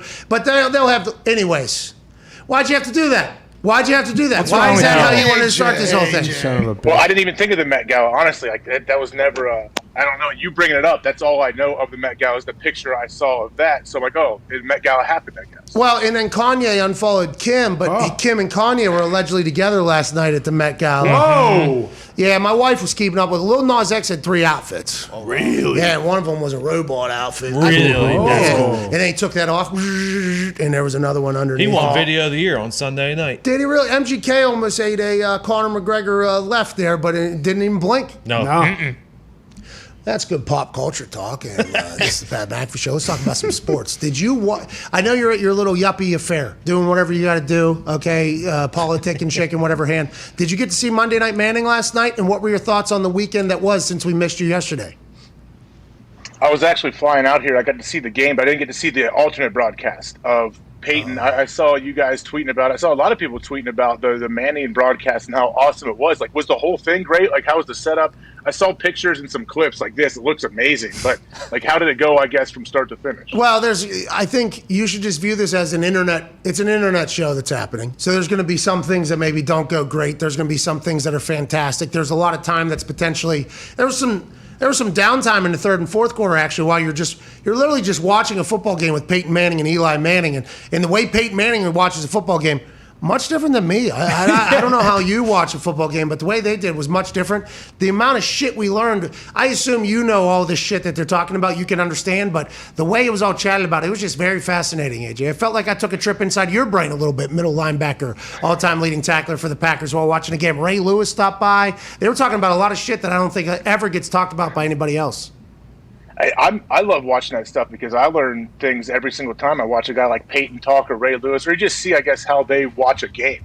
And isn't that the point of that broadcast? Like, hey, it feels like I'm just sitting on the couch watching a game with Peyton and Eli and all of his famous Hall of Fame friends that want to come by and join on the phone. So, yeah, I think they accomplished what they wanted to do, right? So now they're going to do 10 games, so it seems like this one was a pretty big hit. Yeah, and it feels like that 10 games might get renegotiated, I assume. Unless Peyton doesn't want, they were up till what, like midnight, 12:30 or whatever, who knows? And they probably have to change their schedule, by the way, to be as awake as possible for that game as opposed to during the day. So who knows how long they'll commit to it, but I think it was a incredible delight, as is having you join us, AJ Hawk. Big takeaway from last night, obviously Raiders get a win. Ravens and Lamar Jackson look like Lamar Jackson. The Ravens have so many injuries, though, they're going to have to figure that out. They were still in that thing. Felt like both teams are kind of trying to give it away towards the end. What's your big takeaway on the Raiders? They're going to win some games this year, just like they do every year. Then something catastrophic is going to happen. Let's hope not, but what has happened is something catastrophic happens, they lose a bunch of games, everybody's like, oh, this is the Raiders, should they blow it up? And then we'll get back into next year, and it's like, there's zero guaranteed dollars for Derek Carr next year. Who knows what's going to be happening in Mark Davis's house? What was your big takeaway from the game after watching it, AJ? Well, it was good to see Woodson up there. I know Woodson's got a new whiskey bourbon he's got going on with Mark Davis. The cheers, it seemed to work out perfectly for him. But I read something afterwards. Didn't they tell Derek Carr, hey, this is like a microcosm of your life in the NFL, your NFL career? Like, started out was a bit shaky and then found a way to get a win. So, yeah, it seems like a Raiders kind of win. I know Gruden made some comments like that afterwards, so he doesn't like to play like that. But they have some studs. Darren Waller, I love that dude. Darren Waller's so good. You cut out right in the middle. What are you laughing at? Well, you cut out right in the middle of your answer. I mean, your internet stinks. Surprise. It follows you. You're in a Motel 6 and you were at the Met Gala last night. I mean, my internet is way faster here than at home, by the way. Your what? Internet. Well, I'm talking about the background setup in that. You know what I mean? That's what I'm talking about. It's a wall because I don't want to give the window here. How long are you? How long are you in this? You know, it kind of looks like you're in a hostage video right now. It kind of looks like. I mean, pretty good lighting. But are you in Guantanamo? Are you okay? What are you doing?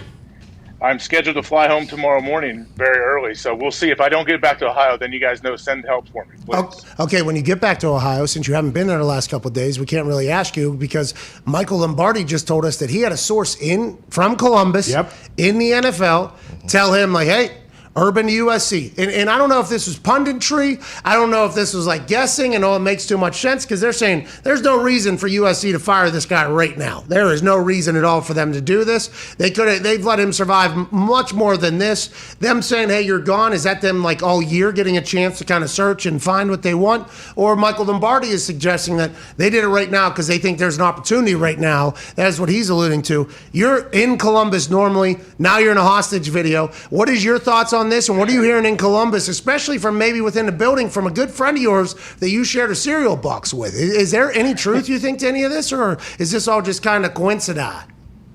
I'm not hearing anything about this or that this was like a real possibility. It's definitely interesting, the firing of Clay Helton, but I definitely have a couple buddies that I could send a text to see if there's any real truth to this. Like if Urban, the question is, would Urban ever want to do it? Would Urban leave? Send it yesterday. When would Urban leave to go take this job if he goes to USC? When does that happen? End of the season. I don't know if it's end of season. I don't know if it's right now. That'd be awesome. Saban did this, right? Didn't Saban just get Petrino did this as well? Petrino left early. Yeah, Petrino left early. Saban didn't leave early. Petrino left before the season ended. I thought they both did. In my head, and it's wrong, and I will get it corrected for future times, Petrino and Saban both somehow in my head, the way I've envisioned it and just kind of dreamed up at this point is, I'm fucking out of here, and then just leaving almost like Belichick did to the Giants, Jets on the napkin. Petrino, I thought that's what Petrino did. I thought that's what Saban did. So I guess this wouldn't be like the first time ever, but after one game, after everything that's gone on with the Con saying, hey, we're going to build up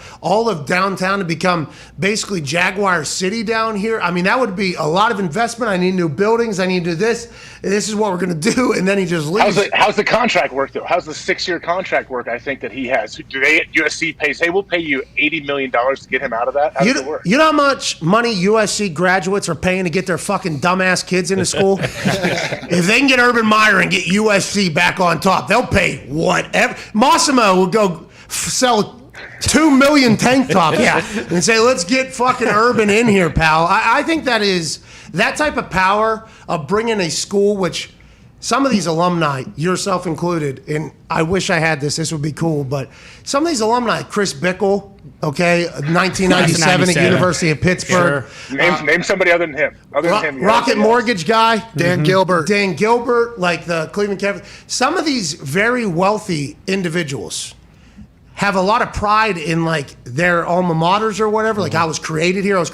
And whenever they gather around all the other successful fucks, I would assume if you don't go to like the smartest school, the only thing you can really say is like, hey, our football team fucking just kills your football team. You know, like I think that is a big thing that happens in these events that you're probably going to tonight and last night or whatever. I feel like that's a real thing. If you get the right person who just so happens to be from a school who just hits it rich and gets a bunch of money and they're like, I want our team to be good. Oh, and I can buy every recruit and our coach now? Yeah, we're going to be good. That's what we're going to do. I wouldn't be surprised if somebody from USC to get Urban Meyer. I'm not saying this is going to happen, but I'm just saying if this was to happen, I would not be surprised if Massimo, and some of the others that we learned about in that that enrollment, backdoor, side door. T-Boone Pickens? Yeah, whoever. Are you looking up? No, I was just thinking of guys that I knew. Oklahoma State. Yeah, he was the biggest one. Did he die? Yeah, I think he's dead. But I'm just saying, like, USC... Snoop Dogg. What if you hired Snoop to be the head coach? That would make waves. Hey, Snoop Dogg has been a coach. I've seen him coaching. Yes, Coach Snoop. Friday night. Deion. Hey, the doors are open for Deion. Oh, at USC? Hey, imagine him... You telling me that dude can't bring all the celebrities back to the sidelines? If anyone can do it, Deion can. He can recruit, man, for sure, especially at USC. What if Mike Bone, Mike Bone, the current athletic director for USC, was at Cincinnati, was the one who brought in, obviously, Coach Fickle, right? Mm-hmm. I didn't know if it was Bickle. That's Chris Bickle. Yes, Chris Bickle, class of 1997. Luke Fickle. Coach of I think Luke is class of 97 from Ohio State, if that counts. Okay, so Fickle and Bickle there, Cincinnati and Pitt. But at University of Cincinnati, Mike Bone, he was the guy who brought in Luke Fickle as the athletic director and also fought off a lot of other schools that were trying to get Fickle and built up the University of Cincinnati. Now I'm not 100% sure what he did with all the other sports, but he told us, hey, I used to be all clipboard quarterback. I played catch with him, seemed like a cool dude. He gets the athletic director job for USC immediately after that. And I automatically assume, hey, this guy's going to make a move. Like Mike Bone is going to make a move. He seemed to get it when I talked to him, if it makes sense. Like it seemed like he got it. I don't know how old Buddy kept his job for so long. Clay Helton. But I feel like Mike Bone is a guy that would go in there and say, like, I'm sick of this team stinking and trying and hoping to make the right decision. But I guess all eyes are on USC right now. If Coach Prime goes there, I'm fucking pumped for USC again all of a sudden. I think because of their previous relationship, too, as of right now, I believe Fickle is the favorite to get the USC job. Oh, no. The betting favorite, at least. They get into the Big 12. Would he take it? Would he take it, though? I'm not 100% sure he would take the job. Hey, why don't you text him? Text him. Yeah, find out. What are the odds on Coach JB? Where's he at? I mean, he is a California USC guy. That's who we need. He said, all these fucking quarterbacks are in my backyard. Yeah. Okay, Coach JB was not happy about that Florida State kid proposing. Oh, man. After losing to Jacksonville State. By the way, I don't think I am either on that. Now, he probably couldn't wait. He was excited for forever in his fairy tale moment. But, I mean, Hail Mary to win that thing against your team. You can't be. That's not what you want to remember forever, I don't think. But I guess their love conquers all. They say love conquers all. Say that. Not that one. Love would not conquer that for me. I do not think I could continue to propose after that kind of game if I lost. Bro, imagine when they talk about, you were the guy that proposed? Yeah, my game. We lost last second to Jacksonville State, but we did. She did say yes. Yeah. So, who cares? Especially, I think he was an offensive lineman too. Yeah. I'm like, offensive linemen are not supposed to be happy ever. Like, from the offensive linemen I know, they don't tend to be a happy bunch. You know what I mean? Like, it's not like a, hey, here we go, we're loving life. Especially after a game or losing. You know, like that is. Hey, what if one of Saban's guys did that? You think he'd be on the squad still? No. What's Norvell going to do? He's a big family-oriented guy, though. Norvell loves having a family. He's in a tough spot. He's in a terrible spot. You're right, because if he tries to like get upset, he's just in a bad spot. You can't do much about it, I don't think. Yeah, Coach JB said, hey, I'm not offering full scholarships until they pass my test. Yeah. What's my test? Are you going to get fucking engaged after we lose? Like, I think that is fair enough to ask, but Norvell's got that guy on his roster. I assume he knows that that's potentially going to happen. I think that's a bigger personality trait as opposed to just that moment, right? Listen, congrats to that guy he loves. Yeah. Hey, congrats to you or whatever. Did it. I just don't think that guy would ever be really my friend if I was a teammate of his. But hey, everybody, the locker room has a lot of different styles of people, I guess. Well, and that's the thing. You just said it. I'm blaming the rest of the offensive line for not grabbing him immediately after the game and saying, hey, don't you fucking propose to your girlfriend tonight. We fucking lost, pal. You're in college. She has no idea you're actually going to do this. You can do this next week. Yeah. Okay. Let's win a goddamn game first. Okay, there's no, like, you're not blowing a surprise. Nobody's like, hey, he's actually going to propose to you. You're in college. Nobody's really expecting that. Like, no, especially at Florida State, I don't think. Yeah. No offense to him. I don't know him at all other than the picture I saw of Jacksonville State in the background. That's all I could see, that whole thing. But, man, what a scene there. Coach JB, though, is in L.A. I wonder if Mike Bone will give him an interview. They better. And what if JB goes in there, suit, you know? Oh, yeah. Plays the game. Yeah. Sir? Buttoned up. I just don't see JB buttoned up ever, if that's even ever happened for him. Hey, why don't you go get that job, agent? No, Coach Prime needs that thing. Yeah, that'd be perfect. It's got to be a big time. You have to hire a big name to try to bring like the relevance back. It has to be almost like a quasi celebrity. And if you don't make a splash hiring, I think a lot of the people, now you could still become good. I'm not saying you won't become good if it's not a big splash hiring, but I think you lose a lot of people immediately in LA if it's not a big splash. And that might be a broad brush stereotype of LA, but it seems like they got to be interested. Like, it seems There's like so much shit going on out there. You got LA Chargers and LA Rams out there. Both teams are fucking unbelievable. Lakers just added all these guys. Like UCLA's been good. Like the only thing you have is your alumni that just hold USC in such high regard.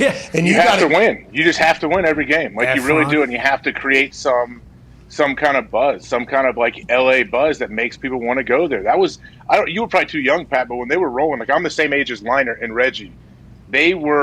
All we ever would hear is that, oh yeah, these guys are going recruiting. They were recruiting visits, and Will Ferrell's popping up, and these celebrities, like, they used LA for what it is, and that's how they helped like build that mystique around them. Now I know Pete Carroll may have left with some questions going on in the program, but like, they were rolling for a long time, and they were the place that people wanted to be. Yeah, some guy, I think he either took a visit to USC, and then he was at West Virginia the weekend I was there, and I was having a blast, man. And this guy said, Paris Hilton was out with us last week at USC or whatever. And I was like, oh, cool, man. I think they got 50-cent shots down here. I don't know if they got that. I don't know if he did not come to West Virginia. He chose USC. Yeah, but those USC stories were legendary. I'm slightly younger than you, obviously, but Ray, Clay, Cush, I mean, that entire crew right there was same exact class as me, you know. I got Taylor Mays. Remember Taylor Mays? Yeah. Killing people. I got to hang out with him at the Senior Bowl. Cool. Incredible. Oh, yeah. Fili Moala over there. Fucking love that guy. He got drafted to the Colts. I mean, they were a cool group of dudes, and the stories and folklore around that thing was huge. And then it came out to what? Pete Carroll was just paying everybody? Yeah, just cheating. Just fucking cheater. Yeah. Trojan War dog. Hey, chewing that gum, giving great interviews, cheating. Yeah. Bullshit. What's he doing? Taking McDonald's bags, which is what I was looking for earlier. You know, like Jeremy. What did come out of all that? What ended up like, because he left? Reggie he didn't lost get any Heisman. sanctions on him, right? Yeah, Reggie loses his Heisman, and Pete Carroll goes to Seattle, and then they just stop you can't ever coach down here again. I'm going to sure. ball up here. I'm going to do that. What did he do? Did he work him too hard? Like, was it an hour? I think it almost was all like recruiting violations, wasn't it? Yeah. But was it even him? Was it outside boosters? Did they just find a lot more players were getting benefits, or how was he facilitating all this? Hey, we never got to the bottom of that, I don't think, ever, huh? It was just always assumed, he cheated. He cheated. He's a genius. He's a genius. Why not? Hey, if things are getting a little too hot, let's just take an NFL gig. And if I win at this NFL gig, people aren't really going to mention what would happen at USC. It's a little hot in this kitchen, I think so. I'm going to go and get my own culinary chef. I'm going to go right over here. I'm going to go bigger, badder, better here. I'm going to get a commercial kitchen all of a sudden. And Guy Fieri, yeah.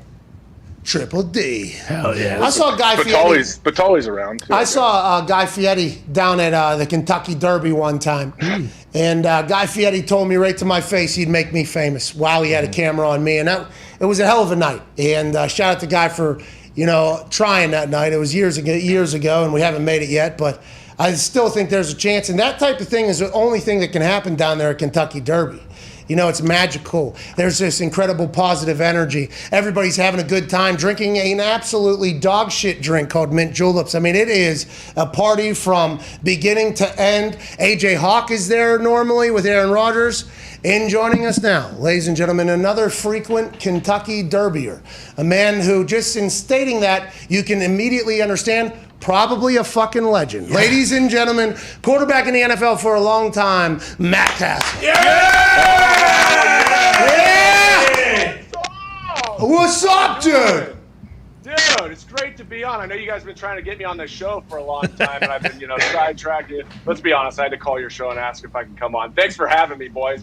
It's an honor for us to have you on, and I hope you did not call us to come on, because that makes us feel bad, because we have legitimately been telling AJ, hey, we need you to tell Matt Castle to come on the show. And just like every other thing, AJ tells nobody shit. Yeah, did he ever say that to you? Anything to you? No. No, he didn't tell me that at all. I mean, unbelievable, AJ. I thought we were boys. Speaking of the Derby, I see you yearly at that Derby, and it's a blast. We have a good time, but no phone calls after that. I'm dead to him. Yeah. So, I mean, it's all good. It's all good, dude. That's AJ Hawk, by the way. Yeah, AJ Hawk. Yeah. Hey, McAfee, I heard it's your mom's birthday. Happy birthday to Mama McAfee, right? Happy birthday, Sal. AJ, you've been on for fucking 25 minutes. Nothing's to Sal. Shout out to you, Matt. Thank you, Matt. Yeah, Matt. Happy birthday, Suze. Happy birthday, And then we got, is Boston Connor there? Matty! Let's go, pal! Hey, buddy, first, don't take any crap from anybody, all right? The hair flow's sick, and let's be honest, Mac Jones is going to be a beast, dude. I'm with you. I'm in your corner. Yeah. Let's go, man. Let's go. Hey, that doesn't happen often. That's a big deal right there. Both AJ calling my mother the wrong name. Her name is Sally, okay, and she is a saint. And also you putting over Boston Connor. That never happens. No. Let's dive right into this, Matt, if you don't mind. By the way, we appreciate the hell out of you, and you can come on anytime you want. We'd be lucky to have you. But let's talk about your time at the Patriots right there. Bill Belichick, widely regarded as the greatest coach and GM of all time. Whenever you leave there and go play elsewhere, is there any noticeable difference, or what is really the it factor? Is it just his big-ass brain and the way they operate, or what is it you think that has made New England so successful for so long? Oh, hell yeah. There's a major shift when you go from the New England Patriots, that system, the protocol, how they go about things. Like, they're so meticulous on every detail. Even going back to offseason, I went to Kansas City my first year, and I'm thinking, okay, everybody does kind of a similar regimen. You're going out on the field, you're running 2-minute drills in like the middle of March, you're doing all these different things and breaking down opponents that you might face early in the season. Dude, there's nothing like it. And then all of a sudden you get to another organization, you're like, whoa, that's not what we do. We go through basic install, you kind of get there. I'm like, are we going to start watching like week one opponent at any point? No, we'll get there when, we'll start that when we get there. It's just, it's a machine, and it's the preparation that they do and how they go about it, man. It's pretty incredible to be part of that organization and actually be in that building and then go elsewhere and understand that not everybody does it the same way. Hey, Matt, why is Belichick able to, how is he able to do that? Why don't other teams do that? Or they just can't be as successful? Like, was it obviously he and Tom together kind of built that thing, but why can't other teams duplicate that? Well, it's hard because, you know what, not everybody has like the leadership. And also when you have Tom Brady for 20 years, right, there's a standards of excellence. He's there, obviously. But the way that Belichick goes about the week, like on Tuesdays, they used to call the quarterbacks in, and I wasn't privy to these meetings early on, but he used to go in And then he allowed me to come into this meeting, and he'd sit there and break down every DB that they had on their defense, right? This guy's strengths is he's got long speed, but he struggles in quickness. This guy has tremendous quickness, but you can throw the ball up on him. He'd even break down safeties. Like if we had a shot with Randy Moss one-on-one on a safety, just throw it up, give him an opportunity because he'll go make the play. Or even talked about the dynamics of Kevin Falk on a linebacker and doing stuff like that. So it was an incredible meeting. And then by the time you got to like that Wednesday and you went in and you started actually putting in the install, you understood how you wanted to attack a certain defense. So the preparation was far beyond and above anywhere else I'd ever been. You ended up at the Titans, obviously, and I got a chance to witness your legendary self in warm-ups, your mustache, just everything. Your aura is a beautiful one. I mean, it is really a positive one and an awesome one. I could even see it from across the sideline there. But Vrabes, I mean, what the fuck happened? Hey, the Tennessee Titans have a great roster right now. In the is it the Arizona Cardinals are that good? What is Vrabes, you think, saying as a head coach to his team? Because we've obviously never been in a team where Mike Vrabel is the head coach. We can imagine what it's like. We can appreciate that. But what do you think he's saying to the team after what happened against the Cardinals this past weekend? He's saying, thank God we don't have to block Chandler Jones again. It's the number one thing he's saying. Because, my God, whoever did his bicep surgery, he came back strong, boy. Yeah. I'm telling you, the Cardinals came out and they couldn't get anything going offensively for the Titans. And then Chandler Jones was just wreaking havoc all day long. And then on the other side of the ball, you got Kyler Murray just dissecting that defense for the Tennessee Titans. He went out, played well. DeAndre Hopkins. I mean, they had it just rolling all day long. So Braves, it's one of two strategies, right? As a head coach, you go in and you completely lambaste your team, let them know how awful they are, make them feel worse, or you kind of taper that back a little bit and you go in and you say, look, we got to make these corrections, and you got a lot of corrections to be made, but then you got to basically bury the tape and move on and move on to your next opponent and say, this was the first game of the year. We never want to look like that again, but we got to immediately make adjustments to get ourselves back on track. Hey, so you played with Mike Vrabel, and then you played for him when he was the head coach of Tennessee, and I've known Vrabes forever, been around you guys together. You seem to be very, very close. Like, what was it like playing for a guy that you're buddies with? I've heard stories. Well, it's funny you say that because I was planning on playing for Vrabel. So he got the head coaching job. The year before he came out to Tennessee, stayed at my house. The year he came in, guess what they did? They released the cast dog. Are you kidding me? Oh! So I go in, it's off season. I'm going into year 14, fired up. My best bud, who I was in New England with. I'm in New England. We get traded to Kansas City. I've known the guy forever. I know his family, was next door neighbors with him in Kansas City. So I'm like, okay, I'm in a pretty good position here. I'm thinking to make the team, right? Obviously, I got to, go out there and perform. But nonetheless, offseason gets there, and I get a phone call from John Robinson. Go in. Guess what? By the way, we're going to release you. We're going to go a different direction. And Vrabel was nowhere to be found. So at that point, I walk out of the meeting, and I'm like, where's Mike Vrabel right now? Am I supposed to go find him in the thing? So I get in my car, and I'm like driving home. I got to make the call to the wife. Honey, change of plans here. We just bought that house, but we're going to go to another team. And then he calls me. I'm like, where the hell were you? Why didn't you do it? I was so pissed off at him. So I never actually got to play for Vrabel. That's a great story. Thanks for bringing that up. Oh! Wow! It stung right here. Hey, couple quick things, AJ. I mean, we have to address a couple things. Yeah. Okay. The cast dog, is the cast dog what your friends call you? Yes, that's what the friends call me. So, I mean, I did kind of, throw that out there. I apologize. I'm not usually a self-promoter. No. Anytime you have a name like Cast Dog referenced alongside yourself, you should let others know that, because in the middle of that incredible story of, a lack of loyalty on Yeah. I mean, I don't know how that whole thing. I mean, Vrabel said first things first. Listen, you got to cut that fucking guy. He's my neighbor. We're trying to win some games. All right? He knows too much. If you got to cut the cast dog so I can rally in the locker room, that's all right with me. But I appreciate you doing it. I did lose track 15 to 20 seconds though, thinking about just the cast dog in different situations, like the Kentucky Derby, for instance. I bet you the cast dog is an electrifying.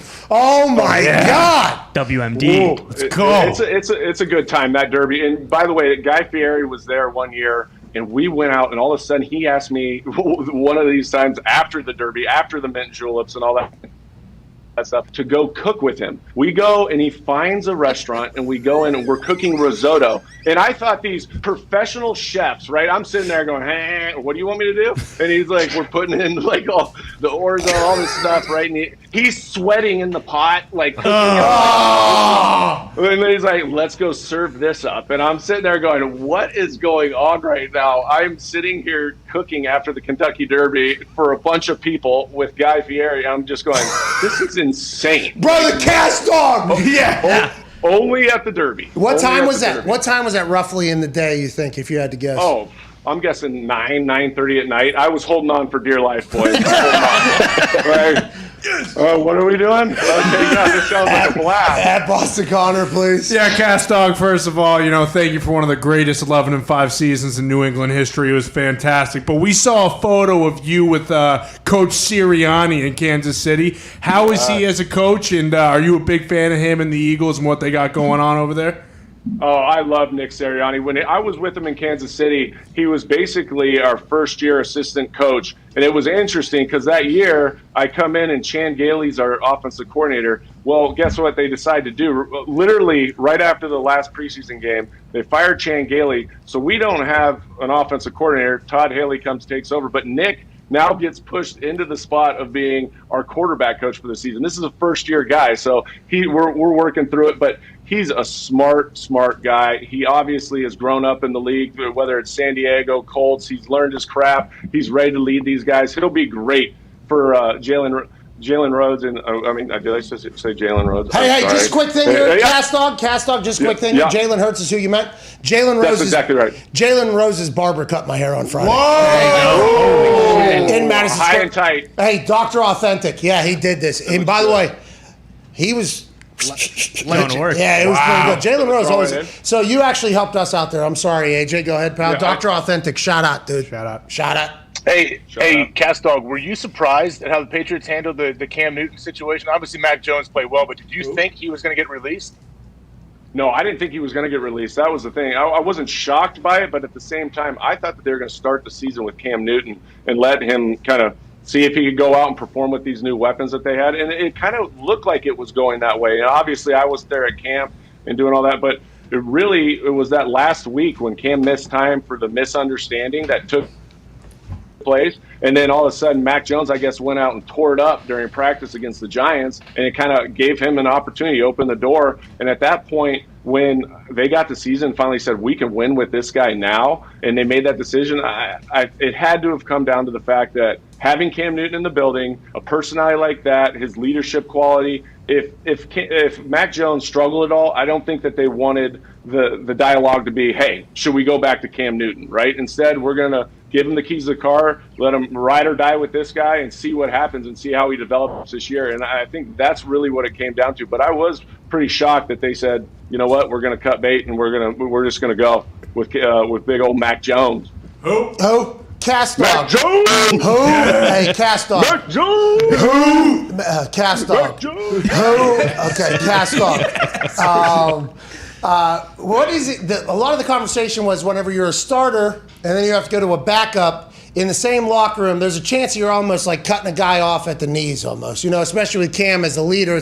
I forget how, like 5-star admiral or something going down to a general or something. I forget the way it went, but that factored in potentially to the entire thing that, like, who knows how Cam would be as a backup, especially how beloved he is in that locker room as the starter and in the building as a starter. You're a guy that obviously has seen both sides of it there. Is that something that has to be clearly defined? Like, hey, this is the backup, this is the starter. AJ and I believe it's right for the entire locker room. It makes everybody's life a lot easier if you clearly define the two. For instance, it's going to get loud in Chicago with Andy Dalton and Justin Fields. Lance and Jimmy's going to get loud. How do you feel like is the proper way to handle that? And is there a lot more to that, or is there not as much as we're making out to be like this big dramatic bullshit?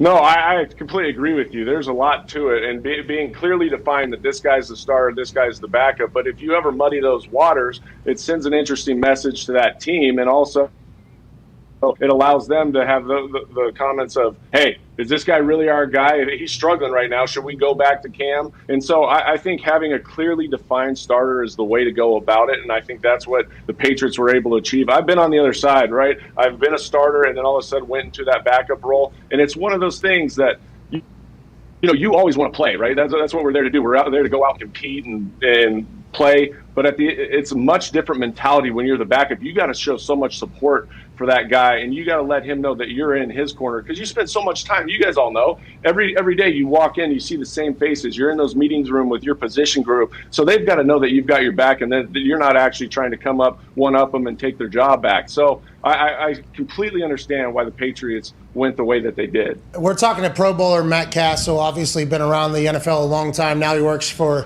NBC, and he is nicknamed the Cast Dog, and will be called nothing other than that probably for the rest of our friendship, which hopefully is one that'll continue to grow here. Me, you, and Guy Fieri will sweat all over people's food. Hopefully, just sweat. It added a little salt in there. It added a little salt. Oh, that's triple D. All right, what do you have there? Cast Dog, being an alumni and one of the biggest USC boosters currently, whose name are you going to throw into the ring for the job opening, or maybe like just you and Leinart and Carson go in there and maybe coach for a few years, win a couple national championships?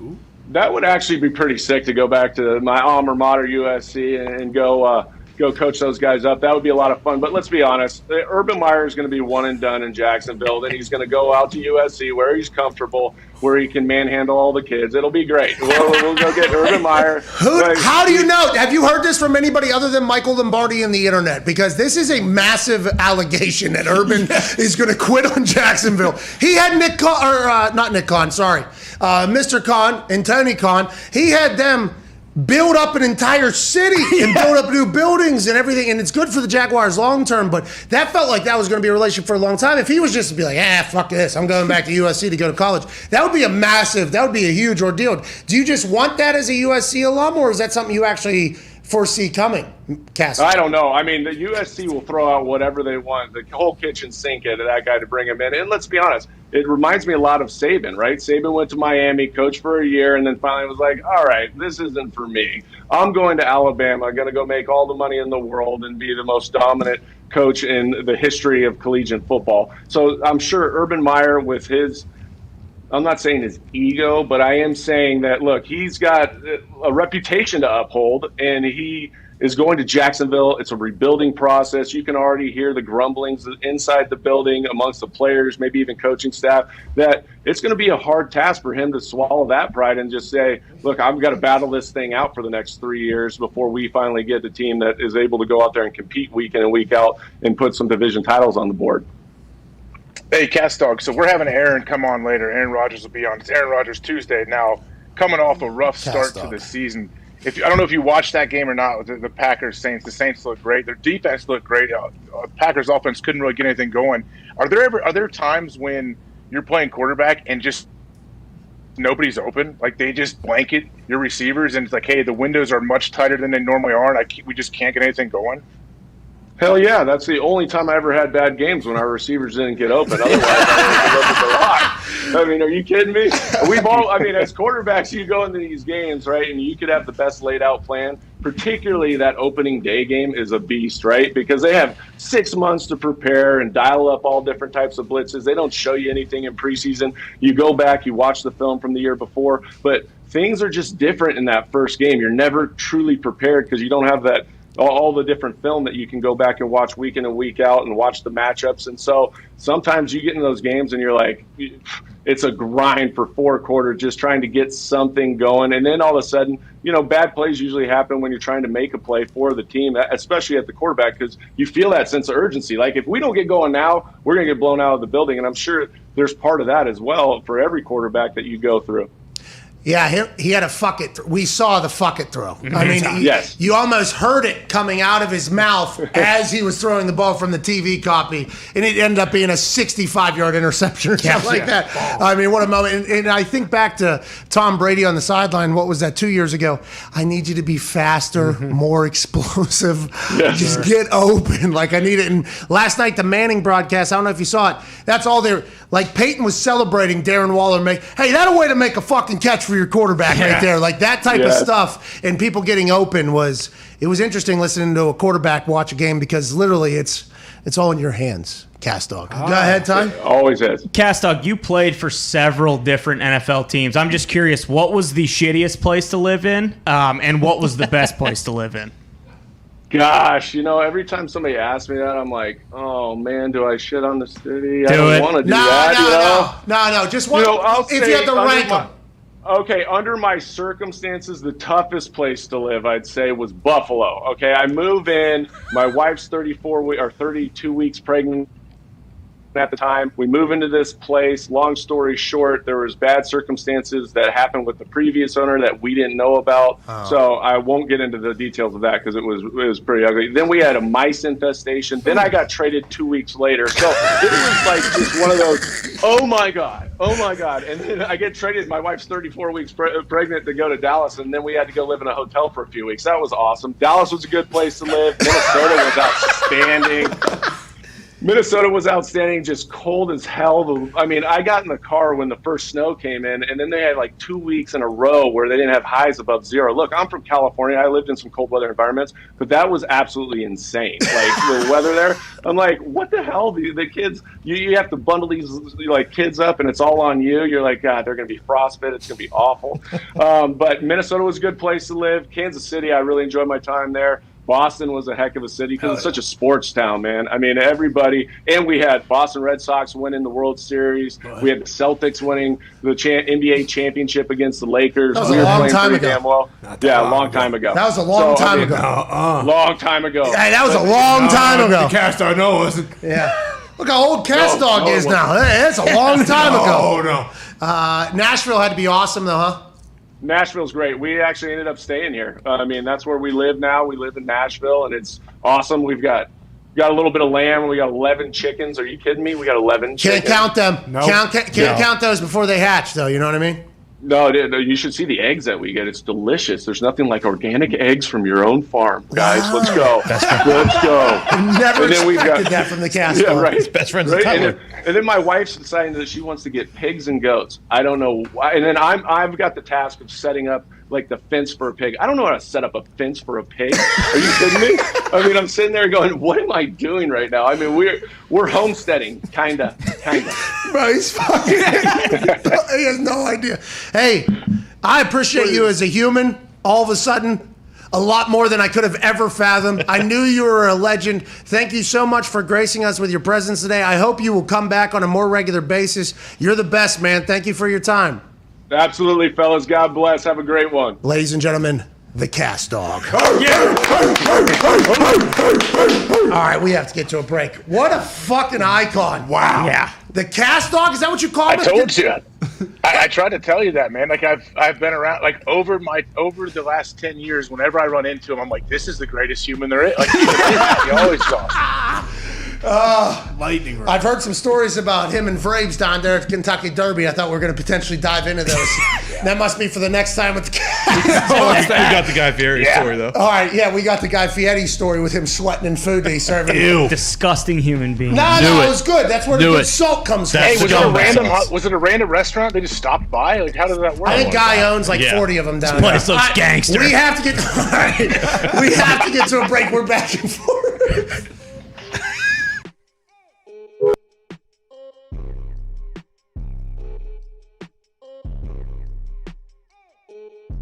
You have got to experience so many things, both as a businessman off the field and on the field. Is there a moment when I ask this question, it pops your mind, like, what's the craziest shit you've ever seen in your entire life? Because there was a time there where it felt like you were just getting dropped into insane situations and the world was like watching you do things. Man vs. Wild, you and that Bear Grylls guy, fucking electric. That was maybe the most electric shit I've ever seen. Is there anything that you think of whenever you think, like, what's the most ridiculous thing you've been a part of? Probably some of the most ridiculous shit I ever been a part of was, I had got the restaurant which I'm in right now, and when we first got it, I would come in here and I would clean up and go outside in the front, sweep up, make sure everything looked nice and shit. And one morning I got up here and I noticed, like, damn, this is a funky ass smell. And I look, you know what I mean, to the side of my front door, and it's a big ass pile of shit. And I'm talking about human shit. Yeah, and it's right on the side of the door. So I'm like, somebody done came and popped the shit right in front of the door. Like, oh, this shit is crazy. Like, I can't be in here serving food. Motherfucker come walk in and they smell straight ass cheeks when they come in there. Like, I don't think that's the restaurant I need to eat in. So, man, I get the water hose and I'm hosing it down. And, you know, I see, you know, we got a couple, you know, dolphins that usually walk back up in front. Hey, man, did you do this? Like, oh, no. So, you know, one of them owned up to it. I said, look, man, check it out. So you don't do this no more. Look, you come by here, we get you a, you know what I mean, we get you a broom and, you know, you help us, we help you. You feel me? And, you know, we put together a little, I put a proposition together for him and I ain't cleaning up shit no more. It's a win-win. It's a win for everybody on that one. Hey, one of your former teammates.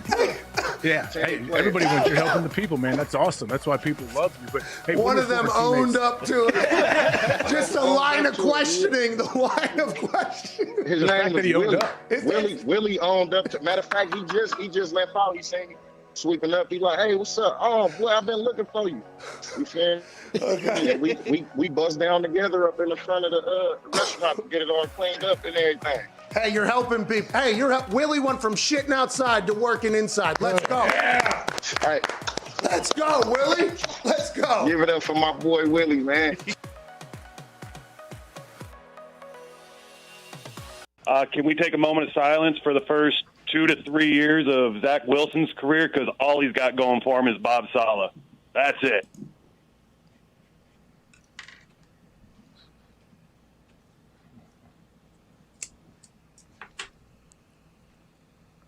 Moment of silence for his mom, who made her Instagram follow.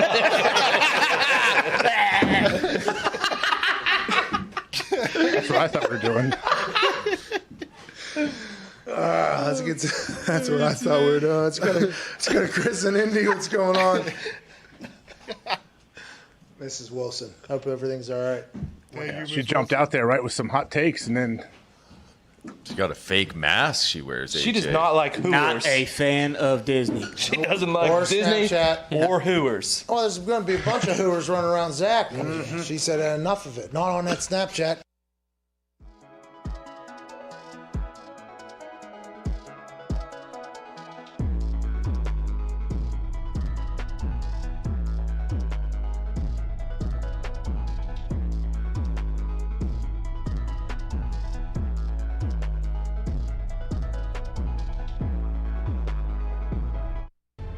This is the Pat McAfee Show on Sirius XM Mad Dog Sports Radio. We thank you for taking the time to seek out this small regional show that streams internationally. Here's Pat and the boys. Aaron Rodgers, can you mute everybody's microphone, please? But mine. Aaron Rodgers Tuesdays are presented by State Farm. You don't have to be muted.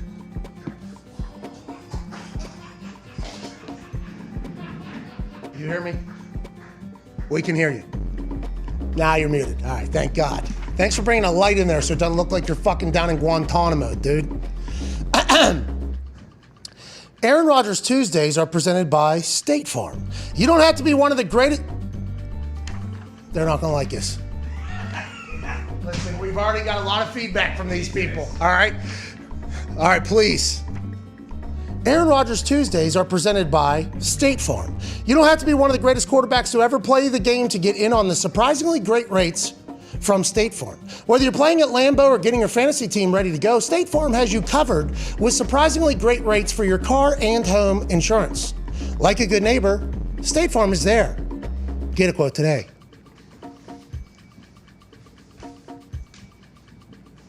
Don't be fucking ad-libbing with our fucking script. Was that really needed? Did you really need to mute everybody for that little short read? You have no idea. You have no idea. We're never going to have them as a sponsor again. We tried. They're fucking the worst. I don't know how Aaron deals with them on a daily basis. What happened? What do you mean? I mean, just literally we had to mute everybody's mic. Yeah. Hey, please just read the goddamn words we give you, okay? Yeah. Please read the words we give you. And also, they sent us a static photo. Very well done. I mean, it looked like he did it on the Instagram stories section or something maybe.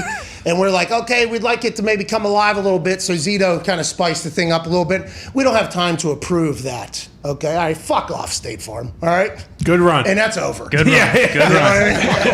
I mean, is that the problem with big old companies like that? There's too much red tape to do anything. Like nothing ever gets done. Bingo. Like right now, Bruce he's going to have to put out in the weeds the email he's going to get. And this is a big deal. R.I.P. Bruce. I love Bruce. Yeah, I love Bruce Sorry, too. Bruce. And we actually celebrated that Bruce got State Farm on here. Yeah. Hey, here we go, Bruce. Hey, Bruce. And Bruce actually, as it was happening, was like, let's not celebrate this yet. I mean, let's not celebrate this just yet. But State Farm doesn't need us, obviously. We appreciate them getting on board strictly because Aaron's on there. But it's like, we have a show too, dude. You know what I mean? Like, hey, it's not just, we have to, what about the quality of our show? Like, huh? What about What about your boring ass read? Okay. And what about the hype boys? I mean, what do we even? Well, I appreciate you standing up for us because they basically did say, hey, you read it and you keep those fucking those mutts, keep their mouths shut. Bingo. They say, hey, mutts, we didn't pay for that. Were we the Corn Dog Boys? Bugle. Bugle Boys. What's that guy up to? Who was it? Oh, The guy who I thought played it was your Vince guy. McMahon I thought it was on, your guy from on Young The Rock. Rock. Oh, yeah. Little Why didn't he ever Boulder. come on the show? What's his name? Adam Ray. Probably because he's not on that show anymore either. No, yeah, he is. I think that guy's... Young Rock got season 2, pal. Yeah, but I don't know if Vince McMahon got season 2. snip, snip, snip. Well, snip, to snip. be clear, he and I have something in common. We both got fired as Vince McMahon. So that happened to me. I had to shave my goddamn face for it. Welcome back to State Farm Tuesdays. One and done, huh? I'll tell you what. Two. Bruce, I mean, he's going to have to answer for all that, but he was trying his best to frame it, to me, like in a fashion, like, come on, this would be great for us if this works for State Farm.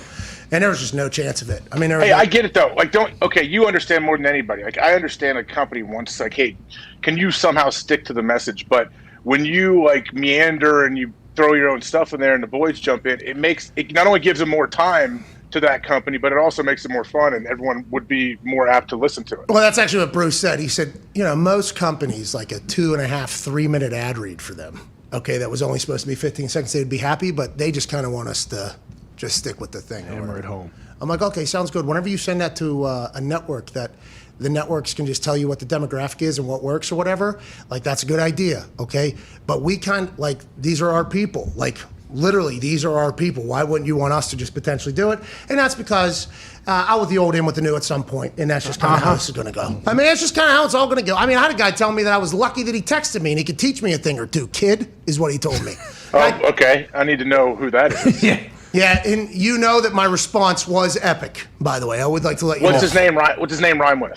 He's an agent. He's a pretty high-end agent somewhere. You know what I mean? He's pretty high. I've been doing... Ari Emanuel. No, it wasn't him. Wasn't him.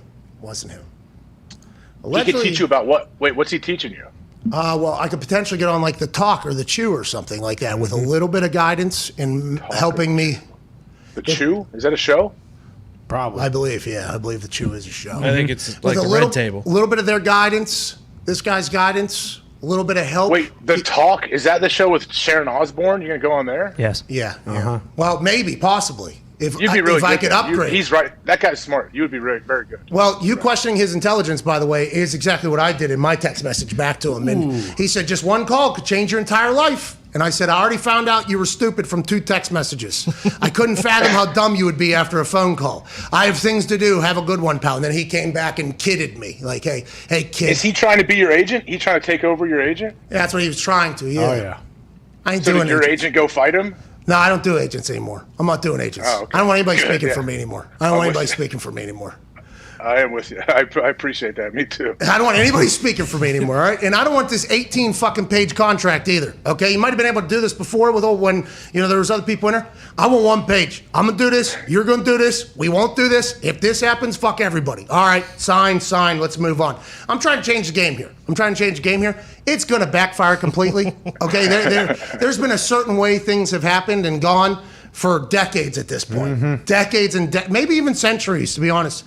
And I'm just like, nah, not doing it. And it's an interesting place because you can be who you can afford to be. Okay, I learned this in the old NFL. And you included, AJ, have gotten to a point where we can look at people and go, hey, fuck off. How about that? And there's nothing they can do about it. Nope. There's nothing they can do about it. And it's awesome. And the reason is because the beautiful people that listen and watch this goddamn thing. I can't thank the people. We have no idea why you listen and watch, okay? We legitimately have no idea why you do it, but we appreciate the hell out of you. We'll never stop appreciating and being grateful for all of you, but I will let you know that since we do have such a awesome community here, it has allowed me to say some things to people that some would maybe consider reckless, but I think awesome. You know what I mean? I think they're awesome. Incredible. Yeah. It's one of those things. I'm not supposed to have money. You see the shit I buy? And I'm not supposed to be at a point in a negotiation where I do not give a fuck what they do or say. Like that, I'm just not the type of person that's supposed to be like that. And if you saw my mother Sally's birthday post. Shout out, Sally. Happy birthday, Sal. No, too late, dirtbag. Just like I said earlier, Sal. Happy birthday. Hey, you think Sally's dumb? Sally's not dumb, dude. She heard you call her fucking Suze, dude. She's one of the smartest people I know.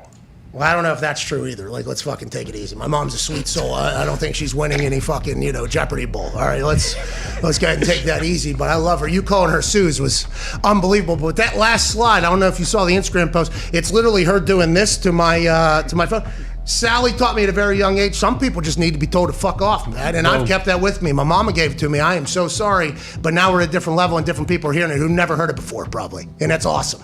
It's awesome, AJ. You are in a beautiful position all because of what you have done and you have built. So I think you should enjoy your time. We, including the man who's about to join us in about 6 minutes. We'll see you on the other side, Aaron Rodgers Tuesday.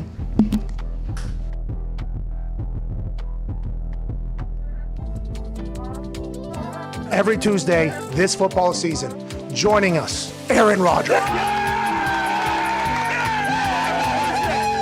Every Tuesday. With That doesn't get you going for a game? Are you kidding me? No, but I have a funny Creed story. So, in 2007, we're playing the Dallas Cowboys on Thursday night. We're both 10-1. I have long hair, and I'm a backup. And before the game, we walked down the field, and I don't know if it was on purpose, but our intro song was Creed with Arms Wide Open. I looked to my buddy Nate Weir, and we both said, this is going to be a good night. And that was the night I came in off the bench and changed the narrative about me from, possible draft bust to, hey, this guy might be able to play, maybe. Thank you, Creed. Yeah! Why am I having so much fun? Bingo. I have just a new and increased love of life. And I've made decisions and changes and habits that put me in a lot better headspace. And there's just a lot of things that have come together in my life over the last few months. And it starts with love. And then surround yourself with people that you really enjoy. To get sentimental, this show is just another step in that. What is the longest you've ever thrown? Do you even know that number or do you not care? Yeah, somewhere between 68 and 70, Pat. I don't know. Right in that sweet spot. 69 yards is how far you threw it. Nice, congrats. I sometimes laugh when people talk about, down years for me, because a lot of times down years for me are career years for most quarterbacks.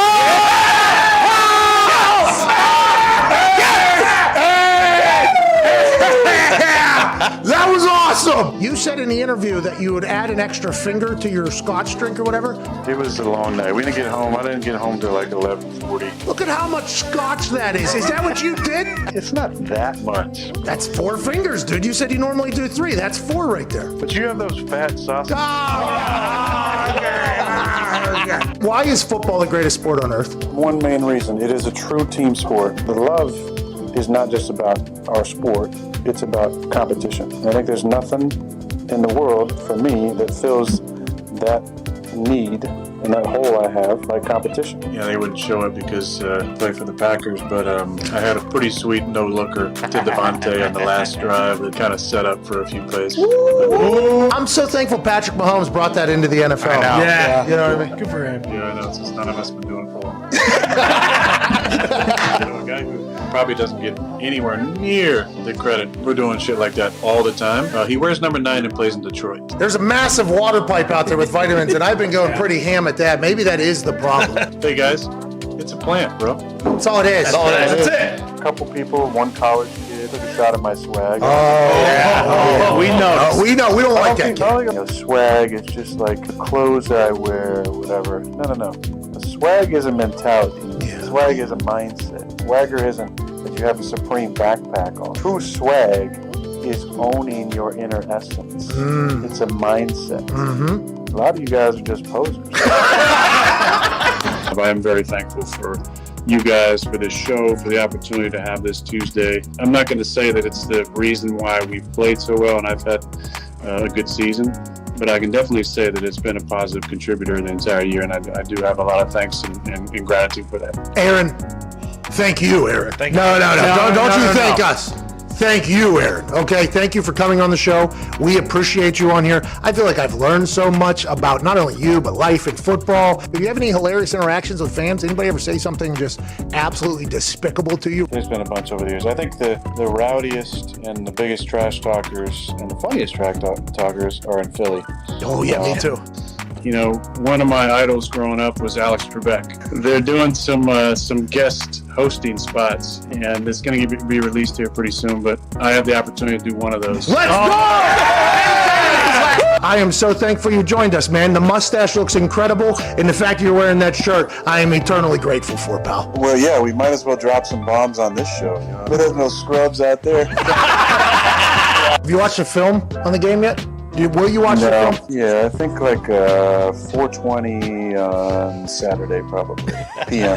Central Time. Were you at all surprised to see the wild speculation out there after your post-game comments? I don't feel like I said anything that I hadn't said before. It was more a realization, I think. Ultimately, my future is not necessarily in my control. Now, obviously, after the season that I had and, potentially win an MVP, and we obviously made it another good run, I don't think that there's any reason why I wouldn't be back. I don't think people are used to hearing the truth from athletes. So when they hear the truth, it's so surprising at times. That's why this show, I think, has been so different. There's times where you let your mind go to maybe, I'm going to be a Packer for life. I'm going to be like a Tim Duncan or a Jeter or a Kobe and play with one team my entire career. I think naturally you dream about that. I think I've realized this year with the conversations, you do seem to be a rather normal human. And you guys know, we've talked about this off air, but there wasn't like some agenda doing this. It was like, fucking talk to Pat and AJ every week? Yeah, sounds pretty awesome. But what it's allowed me to do is, I think, silence all the douchebags out there who were, talking for me. You know what? I'll say it. What? Aaron Rodgers Tuesday is happening.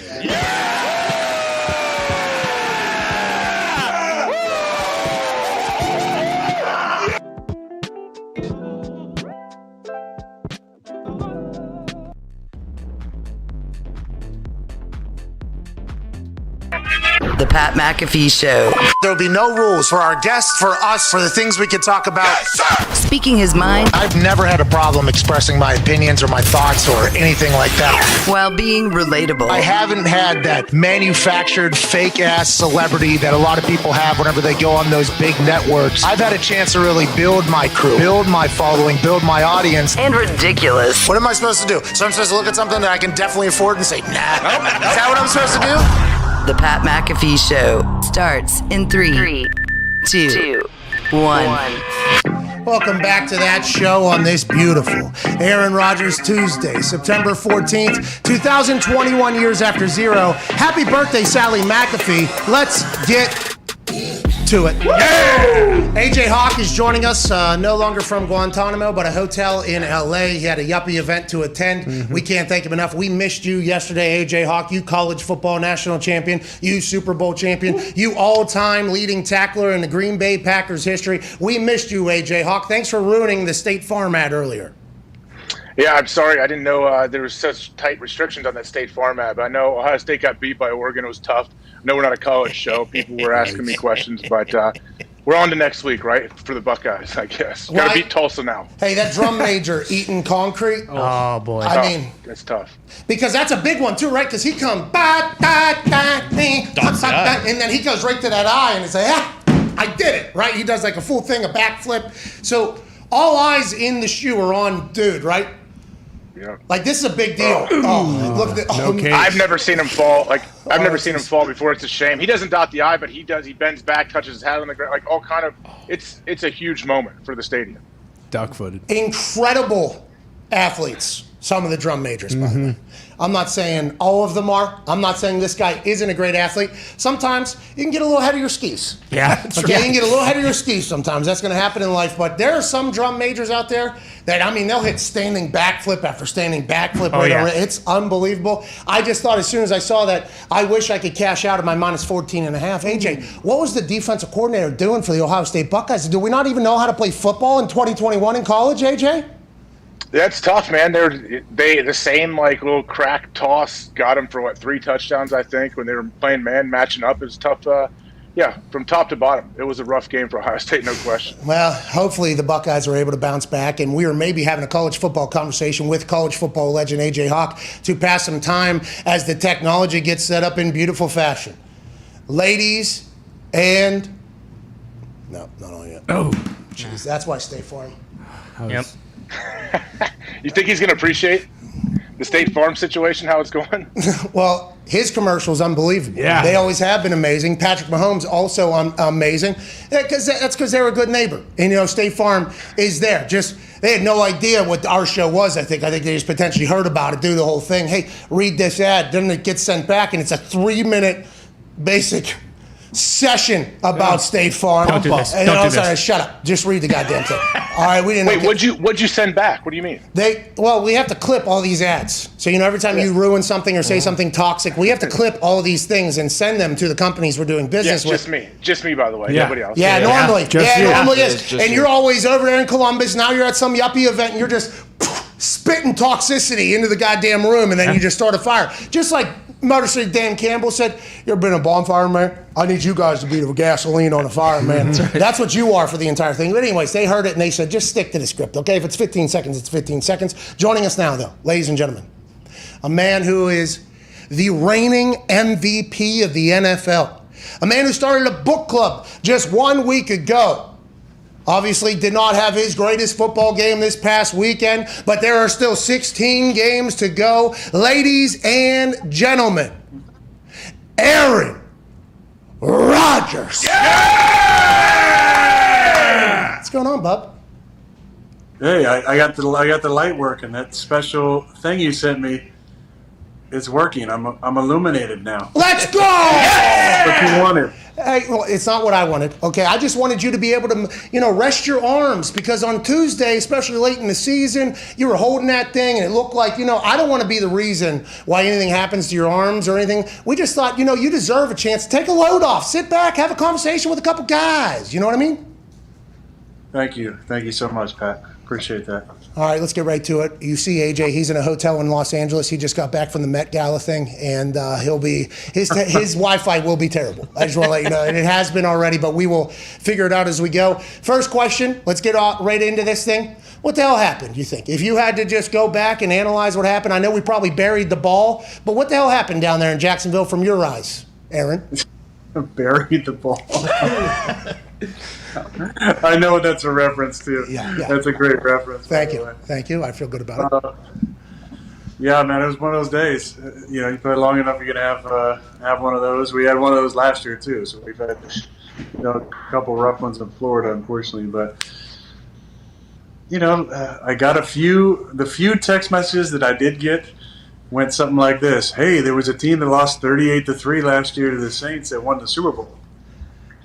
It's like, oh, okay, thanks for that. Well, I don't know what kind of lining that is. You just trying to make chicken salad out of chicken shit there. But, it was a rough one for us. Offensively, we were bad. Defensively, we couldn't get off the field. And, you turn around there, we had 1:09 left in the first half, and it was 17-0, and we'd run 12 plays. So it was one of those weird games where it seemed like the clock is just running the entire time, and on offense we weren't in the rhythm at all.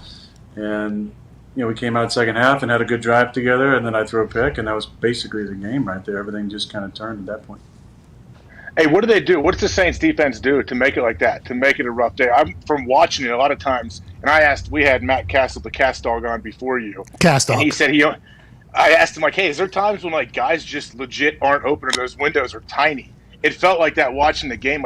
What do teams do that, where they can find a way to kind of take windows away and also put pressure on you? Well, kind of the opposite of how they played us last year at the Superdome. Last year, without Devontae, it was a lot of pressure. Malcolm, I feel like, blitzed a bunch of times off one edge. Davis was blitzing a bunch. I think there was almost 50% total pressure. This year was very, very minimal pressure, so they just kind of sat back and a lot of too high stuff, and then some good disguise too high, where they're kind of shading the safety to one side of the field, and the backside safety is kind of inserting for 3 going vertical or doubling a lot of times Devontae backside if the opportunity presented itself. So it was a good job. Did a nice job stopping the run with the front, front 4, front 6-ish. It was a light box most of the day.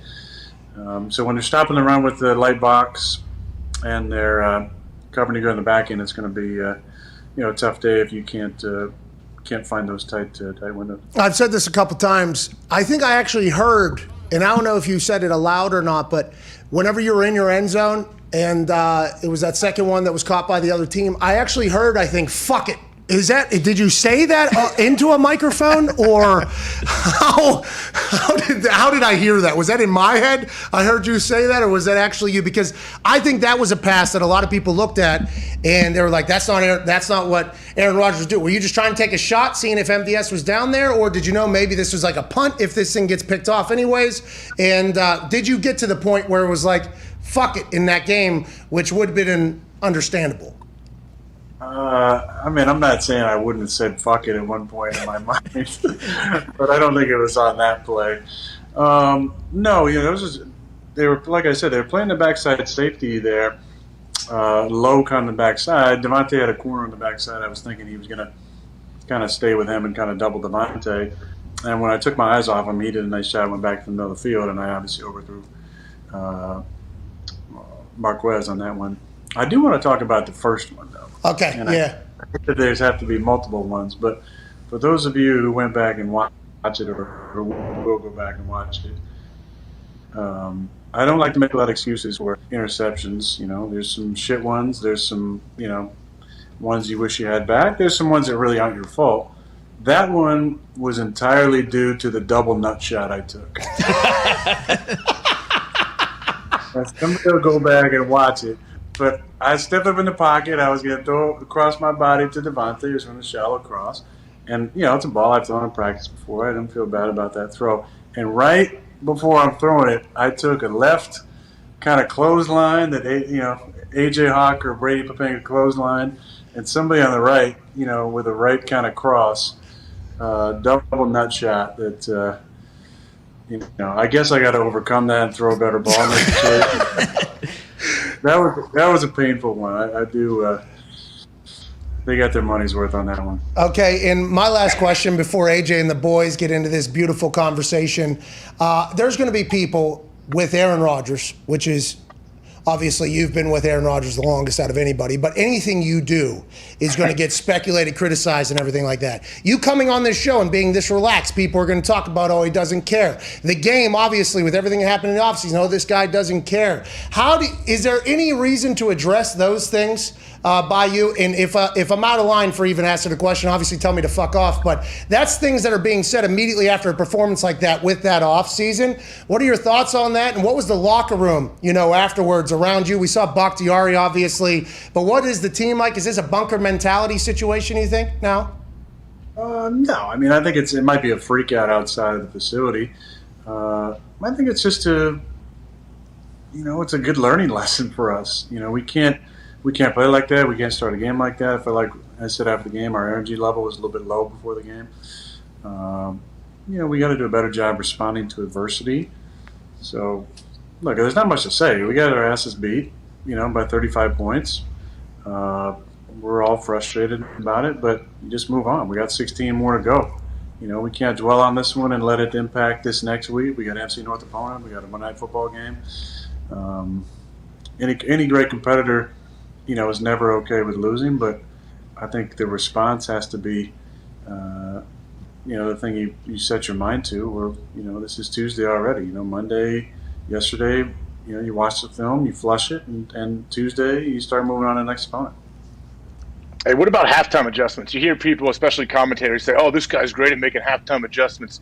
Can you really do a whole lot? You have, maybe 2.5 minutes with your coach during halftime after you take a leak and who knows what else you're doing. You're attending to your double ball shot. You got to get that fixed too. Now, hey, he's asking this question. I don't know if you saw this because Peyton Manning and Eli Manning last night on the Monday Night Manning basically said, like, everybody talks about these halftime adjustments, and Peyton and Eli were like, who has the time to do that? Like, is that even a real thing? And I think that's why AJ, who didn't get to see that because he was traveling to that yuppie affair that he's at right now, obviously black tie, this whole thing. But is that real, or is there some more work you can get in depending upon what stadium you're in and how long that walk is? Is AJ at the backup Met Gala? I didn't see him on Probably.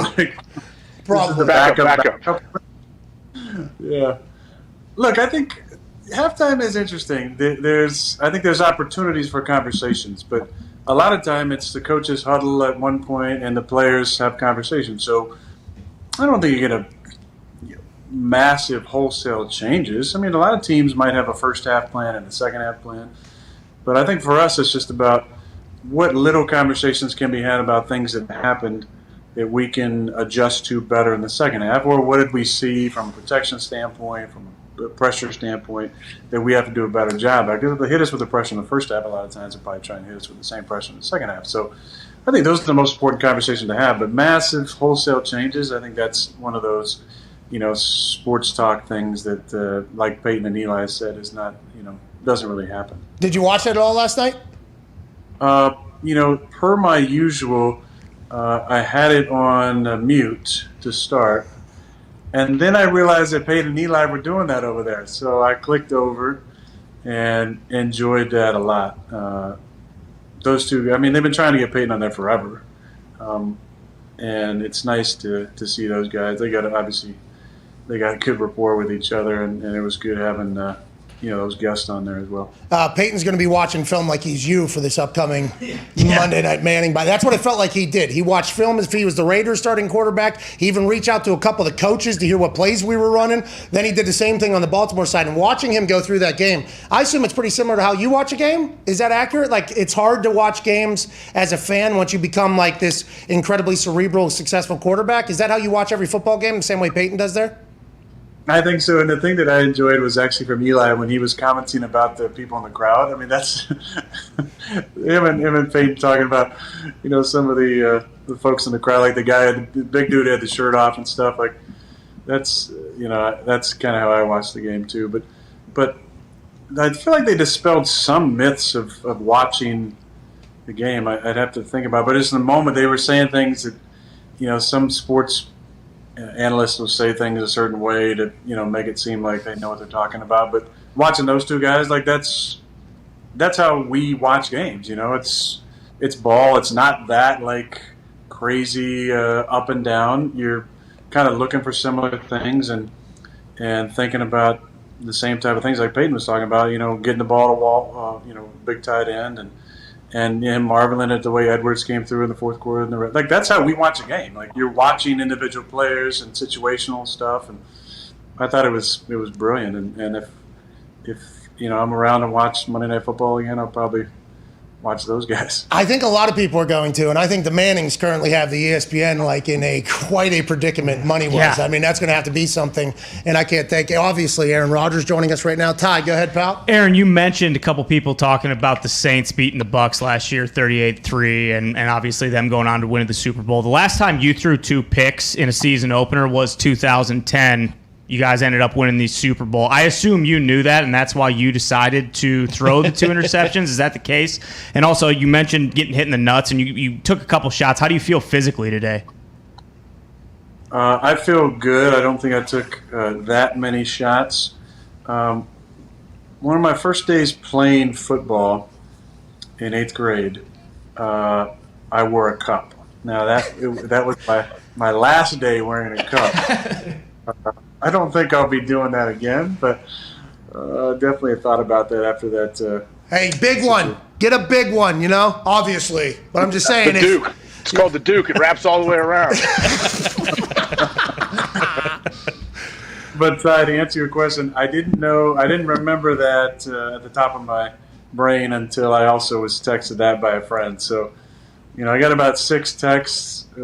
I think 2/3 of them had to deal with something around the 38-3 Bucs Saints game, or the fact that I threw 2 picks in week 1 of 2010. So. Hey, this is positive people around you, though. Hey, man. Yeah, I appreciate that. And they say, sometimes you got to go through rough times to find your treasure. That's what the boy had to do, and obviously we'll talk about, the Alchemist. Oh yeah. At the end of this thing, we got some more questions before we get to the Aaron Rodgers book. Yeah, you read it. Pat read it all for sure. Are you kidding me, dude? It's about finding your own personal legend. Why don't you fucking do it, AJ? Huh? Why don't you read a book and maybe find your own personal legend? I'll do it. I'll read it. Let me get the Cliff Notes like you. Send me your Cliff Notes and your outline that Connor or Ty gave you. Never heard of Cliff. Never met the guy in my life. I want to let you know. I actually, excuse me, it's right here. I mean, if we're gonna have this conversation, let's have the goddamn conversation. Look at this. We got pages folded with arrows in there. I don't know if you're gonna be able to see it. I got arrows in there that were obviously done at a different time. Can you see? Look at that. That was my favorite paragraph. Look at that. I said, hey, let's read this one. You can't see it.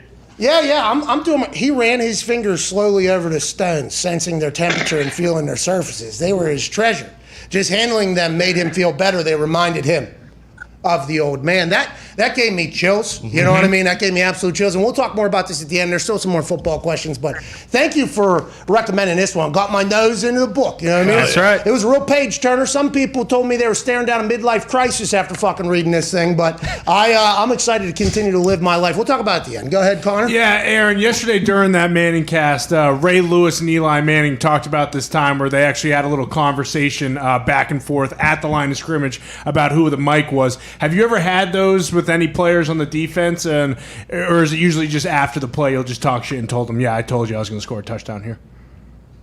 Brian Urlacher and I had a number of conversations play. I love playing against Brian. He's a fierce competitor, a great player, and the funniest guy on the field. I mean, he would intentionally make up dirty checks. So they had to do with,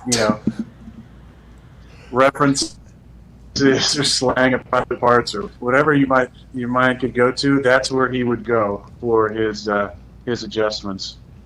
You got me here, or am I fucking glitching again? Yeah, well, you're glitching, but you were good, and you were in the middle of a great story. And this is AJ's fault. We do know that. And it's nice to know that AJ Hawk probably was doing the same things as Urlacher to keep you prepared in practice. But those little moments there. He just puts people off. His coach. Yeah, of course. Yeah, he's a scumbag, obviously. I mean, bad reputation for the kids. I mean, what are you doing? That's not for the kids, AJ. That's what the NFL is. There it is. Yeah, look at this guy. Dirtbag. Unbelievable. But that little give and take between the quarterback and the mic, that's happening. I think last night during the game, Ray Lewis and Peyton talked about this. Derek Carr made a check because it was cover 0, and there was only like 6 seconds or 7 seconds left on the play clock, and the defense made a check immediately after his check. Derek Carr rolled out, threw the ball away. Is there a lot more of that than we are ever told? I did not know that was happening like that. I knew, obviously, coordinators, and Peyton's a coordinator. You're a part of the play call. I didn't know it was happening like that, like checkmate almost happening. Is that every play? And is that with all teams, a lot of teams, or just some of the teams? I think some of the teams. Yeah, not all the teams. Some of the teams will do that. It takes all 11 being on the same page, and I think a lot of D coordinators maybe worry about the checking to against a check and what that does to the the communication for everybody. But Chicago used to do it all the time. I mean, we'd be in our 2-back set, and I would check to we'd be in have a run on. I'd check to a pass, and Urlacher would check to Tampa 2.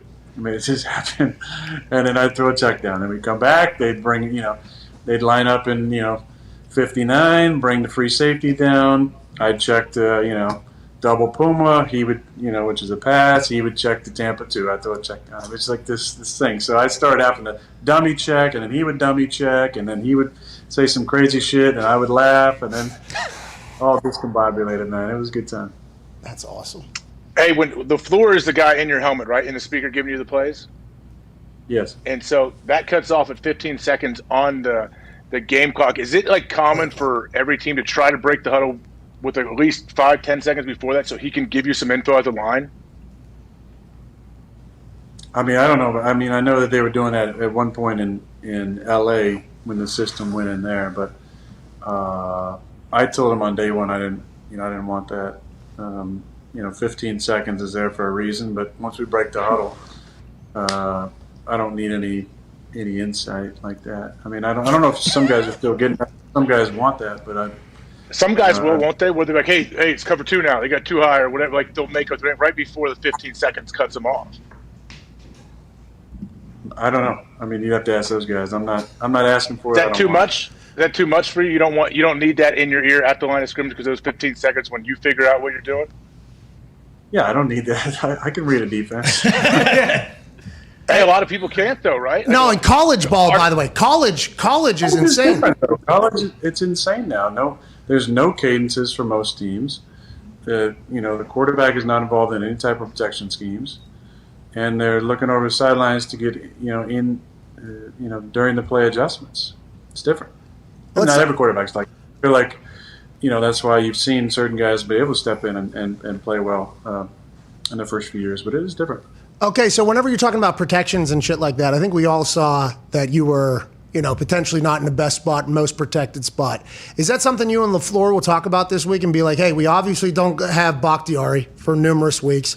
Maybe there's more question marks than we had thought with a young offensive line. Will that change how you guys – now, obviously, MCDC's listening to this and everything like that, but is that a conversation you and LaFleur have? Are you and LaFleur comfortable enough at this point, 3 years into this thing, where you guys can almost, I don't want to say tell the truth because Russell Wilson said tell the truth Mondays, but is that conversation happening immediately after that game? Are you guys when do you and LaFleur kind of meeting of the minds after a game like 38-3? I mean, right away, and then conversations yesterday and today. But by the time you get to Tuesday, you got to start to put that thing to bed. I mean, you got to move on. Now, today was like a Monday for us because we play on Monday Night Football. So we had to revisit some of the things as a group, but at some point you gotta move forward. So him and I have different conversations probably than some of the other guys, just because it's important that we're on the same page all the time. I feel like the offensive line played really well. I feel like Elton played really good left tackle and Billy at right tackle, and the interior guys, the 2 rookies, played well. And Lucas Patrick, I felt like the protection was solid. I gifted them 1 sack, and that was it. On a keeper, and other than that, there were a couple, nut shots and a couple hits, and I feel like the protection was pretty good. All right. Hey, that's an incredible leader there, by the way, because the rest of the world is burying the offensive line right now. You probably know that. You're a very observant human being. I appreciate what you just did for your boys there. Go ahead, Tone. Aaron, I believe you've told us in the past you don't really go out early for pregame anymore. Will that change this week? Because I assume you're going to want to have a conversation with Motor City Dan Campbell and kind of get a feel for who he is as a coach. I might have to wear some knee pads. Some of the statements I've heard. No, I don't think I'm going to go out. I did. I used to go out, a lot, and just kind of stopped doing that. Didn't feel like I needed to. Then when I was injured, I need to warm my calf up for a couple of those years. I would go out a little early, especially when it was cold. But no, I don't feel like I need a lot of throws to get warm. And a lot of times when you go out and you're trying to just warm up, it turns into a hangout session, which is fun sometimes if you really know you're really close to somebody on the other team. But then you're like, man, I've been out here for 20 minutes. I've thrown 3 footballs. What am I doing? It's like, so I'd rather just stay inside, go through my process, zen out, get some stretching, text AJ. All the good stuff. Oh, man, that's awesome. AJ's a part of your pregame routine. I don't know if you did that on Sunday. Fucking knock him out of the list if that's the case after what happened down there in Duval. After your off season, obviously, and when you came back, you seemed to be in a great headspace, seemed to be very comfortable with who you are, where you are, what you are, everything like that. After that game, a lot of people thought, maybe this whole thing would change. It still feels like you are in a very good spot. Is that accurate, or is there any reason for any Packers fans to think anything differently or worry about anything? You have the utmost confidence in this team, this roster, and yourself still, right? Yeah, I do. I mean, that's why I'm back. I love this. Love the team. Feel good about everything that we've done in the off season, training camp. I felt like it was solid. We had good practices. I know that a game like that allows all these speculation to come into play. Should we have played in the preseason? Should we have done this? Should we have done that? And we got to deal with it because we just got our asses whooped. That's fine.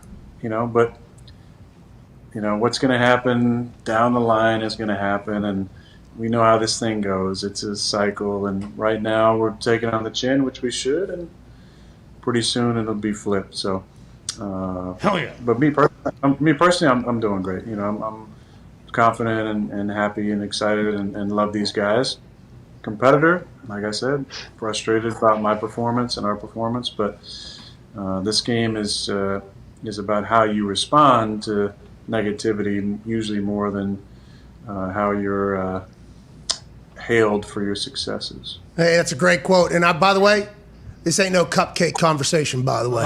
Just put your feet to the fire there. You've obviously handled it in a beautiful fashion. We can't thank you enough. Last week, you started something that I never thought my name would ever be a part of. I got quote tweeted by like one of the biggest authors in the history of the world. I actually opened up a book, and hey, sometimes the universe is going to send you some things you really have to think about moving forward, and you just got to read those omens and live your entire life. The Alchemist was amazing. What do we got for this next week? I cannot wait to dive back into another batch of pages of stuff, dude. What are we doing? This one might be a little more dense for you. I love The Alchemist. It's an easier read than this one. Great read. But not necessarily a better one. And I thought it was fitting here for a couple of reasons. One, we just had 9/11 a few days ago, 20-year anniversary of that fateful day. I think all of us in our age group kind of know where we were and what we were doing. But my good friend who's, he looks like he's writing me as I'm looking here. You're my great friend, Pat, but AJ, thank you. Many people maybe remember this or maybe don't, but I believe this is true. You grew your hair out with your fellow linebackers as an homage to Pat Tillman. Is that correct? Correct, yes.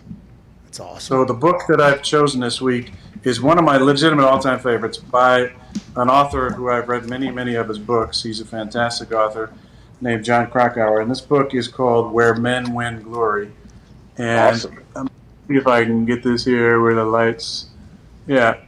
It's called Where Men Win Glory. I like that look there. But it's by John Krakauer, and it's about Pat Tillman.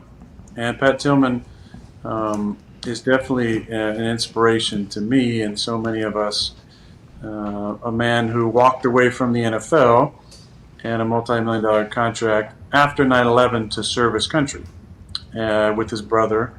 Became an Army Ranger. I'm not going to give away the entire story. There's multiple things I love about this book. One, much like Krakauer, who also wrote Into the Wild, which was turned into a movie, Into Thin Air about Mount Everest, Under the Banner of Heaven as well, which I've read.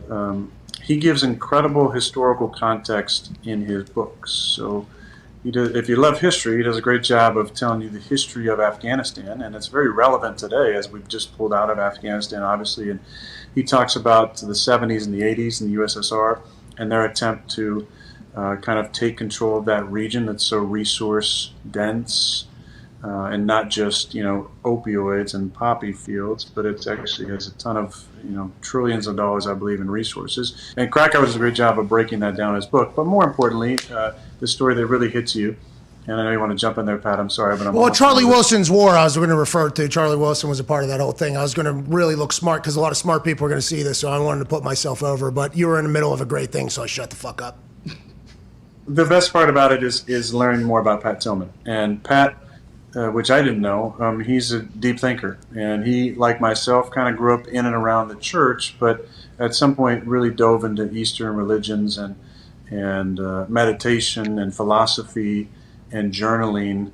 And he was a very curious guy, and he had a lot of interests outside of football, but also a very loyal, patriotic person as well, which is why 9/11 hit him so hard, and he realized, I need to do something. So he went to Afghanistan. His death, there's a lot of, I think, cloudiness around his death. I'm not going to, again, spoiler alert.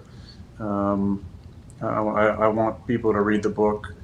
It's a special book to me. I know AJ has read it as well. I've given it away so many times because I love it. I had to go to Barnes & Noble to pick it up again. So I'm thankful for that. I gave them a heads up as well about Where Men Win Glory, and also a little sneak about what next week is, because I've already picked out next week's book. But anyway, big shout out to John Krakauer. Love his writing. Shout out to Pat Tillman's family, all the great work they've done at the Pat Tillman Foundation as well. And I'm glad that you say you read, but I know there are a lot of people that hit me up during the week thanking us for talking about reading and for talking about The Alchemist, including the author. Hey, shout out to you, by the way, for bringing eyes to reading again. And I think the reading community seems to be very thankful. The Alchemist one right up to the top. I cannot wait to check out Where Men Win Glory. Is this last week was a fiction, a fake, right? This is a not fake? This is a nonfiction? This is a nonfiction, yeah. Nailed it. Okay. All right, let's go. Hey, I got a real quick question for you, Pat. Aaron, is this... I mean, it's amazing. Obviously, this book is great. Krakauer, all of his books that you mentioned are really good. But it just hit me. Are you throwing shade at LeVar Burton and you want to be the next Reading Rainbow type guy because you're eventually going to take over for Jeopardy and you don't think he should be the host? Hey, you don't want that smoke, I don't think. Jeez. I mean, that dude. I'm a big Jordy Rewards fan. I'm a big Reading Rainbow fan. So, no, I love LeVar Burton. If he got the Jeopardy job, man, that'd be awesome. All right. That'd well, be great. Hey, we if I got the Reading Rainbow job, that could be cool too. Man, bring it back. That could be really cool. We appreciate you for joining us, chit-chatting about an incredibly difficult day, and also framing it for all of us what the future will look like. Can't wait to check out Where Men Win Glory, Book 2 of the Aaron Rodgers Book Club. We are selling shirts at the store. All proceeds will go to a reading advocacy group or program that Aaron chooses at the end of the season. Let's continue to build this thing. Let's continue to enjoy life. And we can't thank you enough, Aaron. You're the best, dude. Chuck Norris and me say thank you, and we love you guys. We love you too, man. All right, Aaron Rodgers. Yeah! Woo! Hey, we did real journalist shit in there. We asked real questions, dude. Yeah, we did. And one thing I wanted to get to, I didn't get to ask him, like, if he was cool coming out of the game. Is he still there? Call him back. He has to still be near that thing. You're right. That's a big question. We have to ask that. Or, like, I just want to know, how did that come about? Like, I'm sure he was, obviously, but I just want to know when did LaFleur say, like, hey, man, like, this game's out of reach? You could go ahead. He just hung up. Okay. Yeah, he was back, and then he hung up. Hey, that's a teaser. We'll ask him next week. We have to get to a break because, we powered through this thing. On the other side, we answer some phone calls, 1-833-4-McAfee. We'll digest everything we just heard. And I knew, his mindset on today's show was going to be like, hey, you can't have one loss turn into 2, turn into 3, turn into 4. Fans are supposed to be ridiculous. Media is supposed to be ridiculous. Inside the locker room, though, you got to have cool heads and be like, hey, that can't happen again, because if it does, this is only going to get worse and worse. I appreciate him for stopping by. I appreciate everybody watching and listening. Go and get Where Men Win Glory. Book 2 of the Aaron Rodgers Book Club. I think we're doing some magical stuff. We'll see you in 4 minutes. This is the Pat McAfee Show.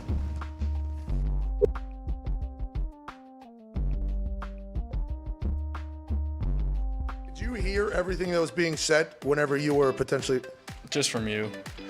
Oh, so you did hear it. Yeah. Okay, so let's address it. Hold on. All right. You can be a hater. No. And you can change. Carson. You can change. We can change. No, at the moment I was at, Carson. With the Daily Show, the live Daily Show, we can potentially get referred to as prisoners of the moment. You probably did hear me say some things. That was at a much different time. You can backtrack a little. No! It's cool. We're here face to face. You can change. People change, all right? By the way, you are much bigger than I thought you were. Oh, yeah. When Jalen gets drafted there, was that the beginning of it all? Was there a miscommunication? What happened between you and Doug? Because they were saying it was fractured beyond repair. Yeah. What happened there? Is all of that accurate? Is that all kind of getting blown out of proportion? Yeah. And where did it start? For one, I don't like to ever come out and say reporters aren't telling the truth because I don't. But Orlovsky does it. I'm not. I'm not going to dispute every report that's out there. The way the season went obviously wasn't ideal. When Jalen was drafted, that had no bearing on me. I trusted the organization. Okay. I signed that contract. I was devoted to them, and I felt like they were devoted to me. So I trusted the pick. That had no bearing on my confidence or my abilities. The season unfolded not how I would have liked it. Personally, I could have played better. We lost a lot of games at the end and just didn't fall into place the way we wanted. But there's a lot to learn from it, as a man, as a player, and all those things. And I have still a lot of respect for Coach Peterson, and I think without a doubt those reports are very exaggerated. Like I said, I don't hear a lot of them. They come to my attention from my agents or different things. Yeah. But I have a lot of respect for him, and it was unfortunate for everybody and how the whole thing kind of just went down. There was a couple still shots that made its way around where you and Doug Peterson appeared to be giving each other a nasty look. I saw those. It's not true. Not true at all. Oh, you were not saying, I wish you died. With your eyes? I don't even think I was looking at him in those shots. So I did see that. I'm like, of course, they're going to play this one up. They're gonna make a story out of anything. That's how it is. So, but yeah, that's not true at all. Okay, so I'm happy to hear you weren't giving Doug Peterson death looks. Like, you never thought, like, oh, football isn't for me. Like, there was never a thought where I don't like football anymore, or I don't want to be in this bullshit league anymore with this business. There was never a thought like that? No, I mean, don't get me wrong. The way the season went, I mean, it was frustrating. And People so have those moments. that's why I stepped away, and it almost rejuvenated me. It's almost like last year pissed me off so much. I want to come back in a different way and do everything I can. I am thrilled to be here and to have this new start, new opportunity. And the community seems amazing. The fan base seems amazing. Like we said, it seems like the perfect fit.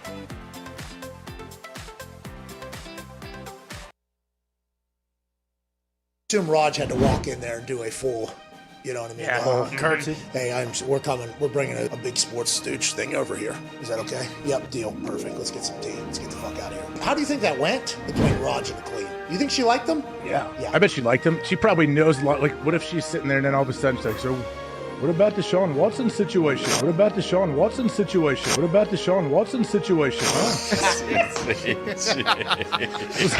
that was spot on accent. Hit that one out of the park. Like, what if she's really dialed in to the NFL?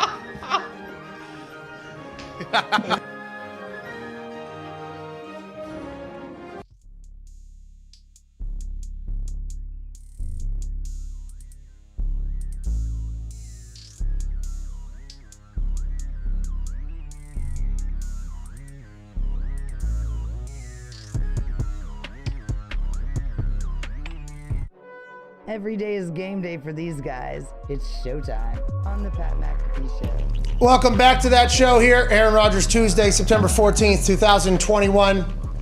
To realize one's destiny, that is one's only obligation. And that came from The Alchemist, obviously. There was a lot in there that made me a much better human and look at life a lot differently. But I think there are some people on the internet that are not thrilled with how comfortable and relaxed Aaron Rodgers was after a week 1 loss.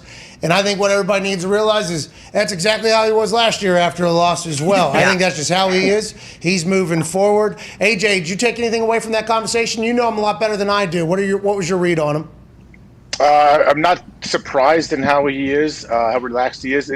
It's a roller coaster, man. The NFL is an absolute roller coaster of ups and downs, and if you get on the roller coaster, you're screwed. So I think it's good to kind of stay win or lose, never get too high, never get too low when you're in the league. And remember, there's only been one team in the history of the league that's gone undefeated. Mm-hmm. Okay? So these types of things are going to happen. Now, with the way the offseason went and the way everything's going, for that to be the start, he said, like, with the way everything goes, we set ourselves up for a lot of things, but that's not for them to worry about. They got to move on. Ty, you feel better about the Packers as an owner after that conversation? Oh yeah, I feel great, and it's not like I was panicking beforehand, but I feel even better. He's locked in. They're gonna look good on Monday night. Everybody on the internet saying he's too casual, too comfortable, too relaxed. It's like, well, that's fuck him. Did you see him win the MVP last year? Yeah. That motherfucker was. I think he rolled out of a massage one time into our show. It's kind of who he is. Yeah, it's kind of the way it is. You know what you should be you know what I would be more worried about, Pat, is if I was a fan of a team and I saw them celebrate a Week 7 victory like they won the Super Bowl and like, no, hey, we're untouchable now, we can do whatever we want. Like, no, man, like you should be excited and happy in the locker room for 10, 15 minutes and then you move on. So the way Tony Dungy retired, Jim Caldwell became the head coach, but it was still the previous regime, Peyton, Bill Polian, and everybody. The way those games were handled, after a game, if you were to go into a locker room, I think you'd see some smiling and like, how you doing? But it was strictly business. Like, hey, if we won, way to go. We got to move on to the next one. If we lost, all right, we got to fix it. Let's move on to the next one. It was like almost like, hey, this is literally what we do for a living. Like, let's do that. The new regime came in, and there was like a Week 4, a Week 5 win, and it was Banana Land in the locker room, and Vinatieri was like, "We are fucked." Yeah. That's what Adam Vinatieri was just so upset. He was like, "Who cares about it?" I'm like, "Vinny, not everybody in here has won 7,000 games like you have, okay? Like, people are enjoying this." And he was like, "Yeah, but this can't become the norm. Like, hey, we won a game, thank God, almost. Like, that's a celebration." So what if he would have came on, like, panicked? Like, I don't know. Like, there's no winning anywhere in this entire thing, but I enjoy that. Well, and a lot of people were saying that about Urban, too, because it came out, that he only lost 9 games when he was at Ohio State, and, like, he was worried that, like, I don't know how I'm going to be able to process potentially where you lose 6 games and you go to the playoffs. Yeah, and by the way, in the NFL, it is unforgiving if you decide to think about spoiled milk at all. Mm-hmm. Like, hey, there's a team all on scholarship coming on Monday night. It does not matter what team it is, who the team is. There is the all-stars of the all-stars. You're playing on primetime football. I don't have time to worry about losing by 35 down in Duval to a great Saints defense. And he didn't say fuck it on that throw, but I mean, it sure looked like that's what he was saying. He said he may have thought it. He may have thought it a few times. Let's go to the phones, 5-Hour Energy phone lines. Let's go to Tobby down there in Texas. Tobby, what's going on, pal? Hey, Pat and the boys, long-time listener, first-time caller, happy to be on the line. I want to talk about a familiar name for me and one that should be familiar for Boston Connor. It was a guy who's down in New England, currently in Houston, Danny Amendola. He's the first trade that I'm making in my fantasy league this year because I think he's going to do good in the Houston system. What do you guys predict out of him, and what are things you can look for in veterans from the NFL picking up new systems at different teams? Tobby, great question. I think Danny Amendola will have no problem picking up Coach Dave's system down there. I assume he'll be able to pick right up. But Tyrod Taylor's an undefeated quarterback right now. That's where everything's running through. And if he likes Danny, he'll throw the ball to Danny. And if Coach Dave doesn't like him, he'll get... I love Danny Amendola, by the way. I assume he's going to fit in just fine. That's a great hire. Nick Caserio, Patriot guy, knows Danny from a long time ago. Good for it. Is Danny going to dominate? What's his face went up and got one? Brandon Cooks. Yeah, he had a good game. Cooks went up and got one. Did you guys watch Monday Night Football pregame at all? You didn't, obviously. You were on a plane to the Uppie event or whatever. Did you guys see any of that? No, not really. 10 minutes of it.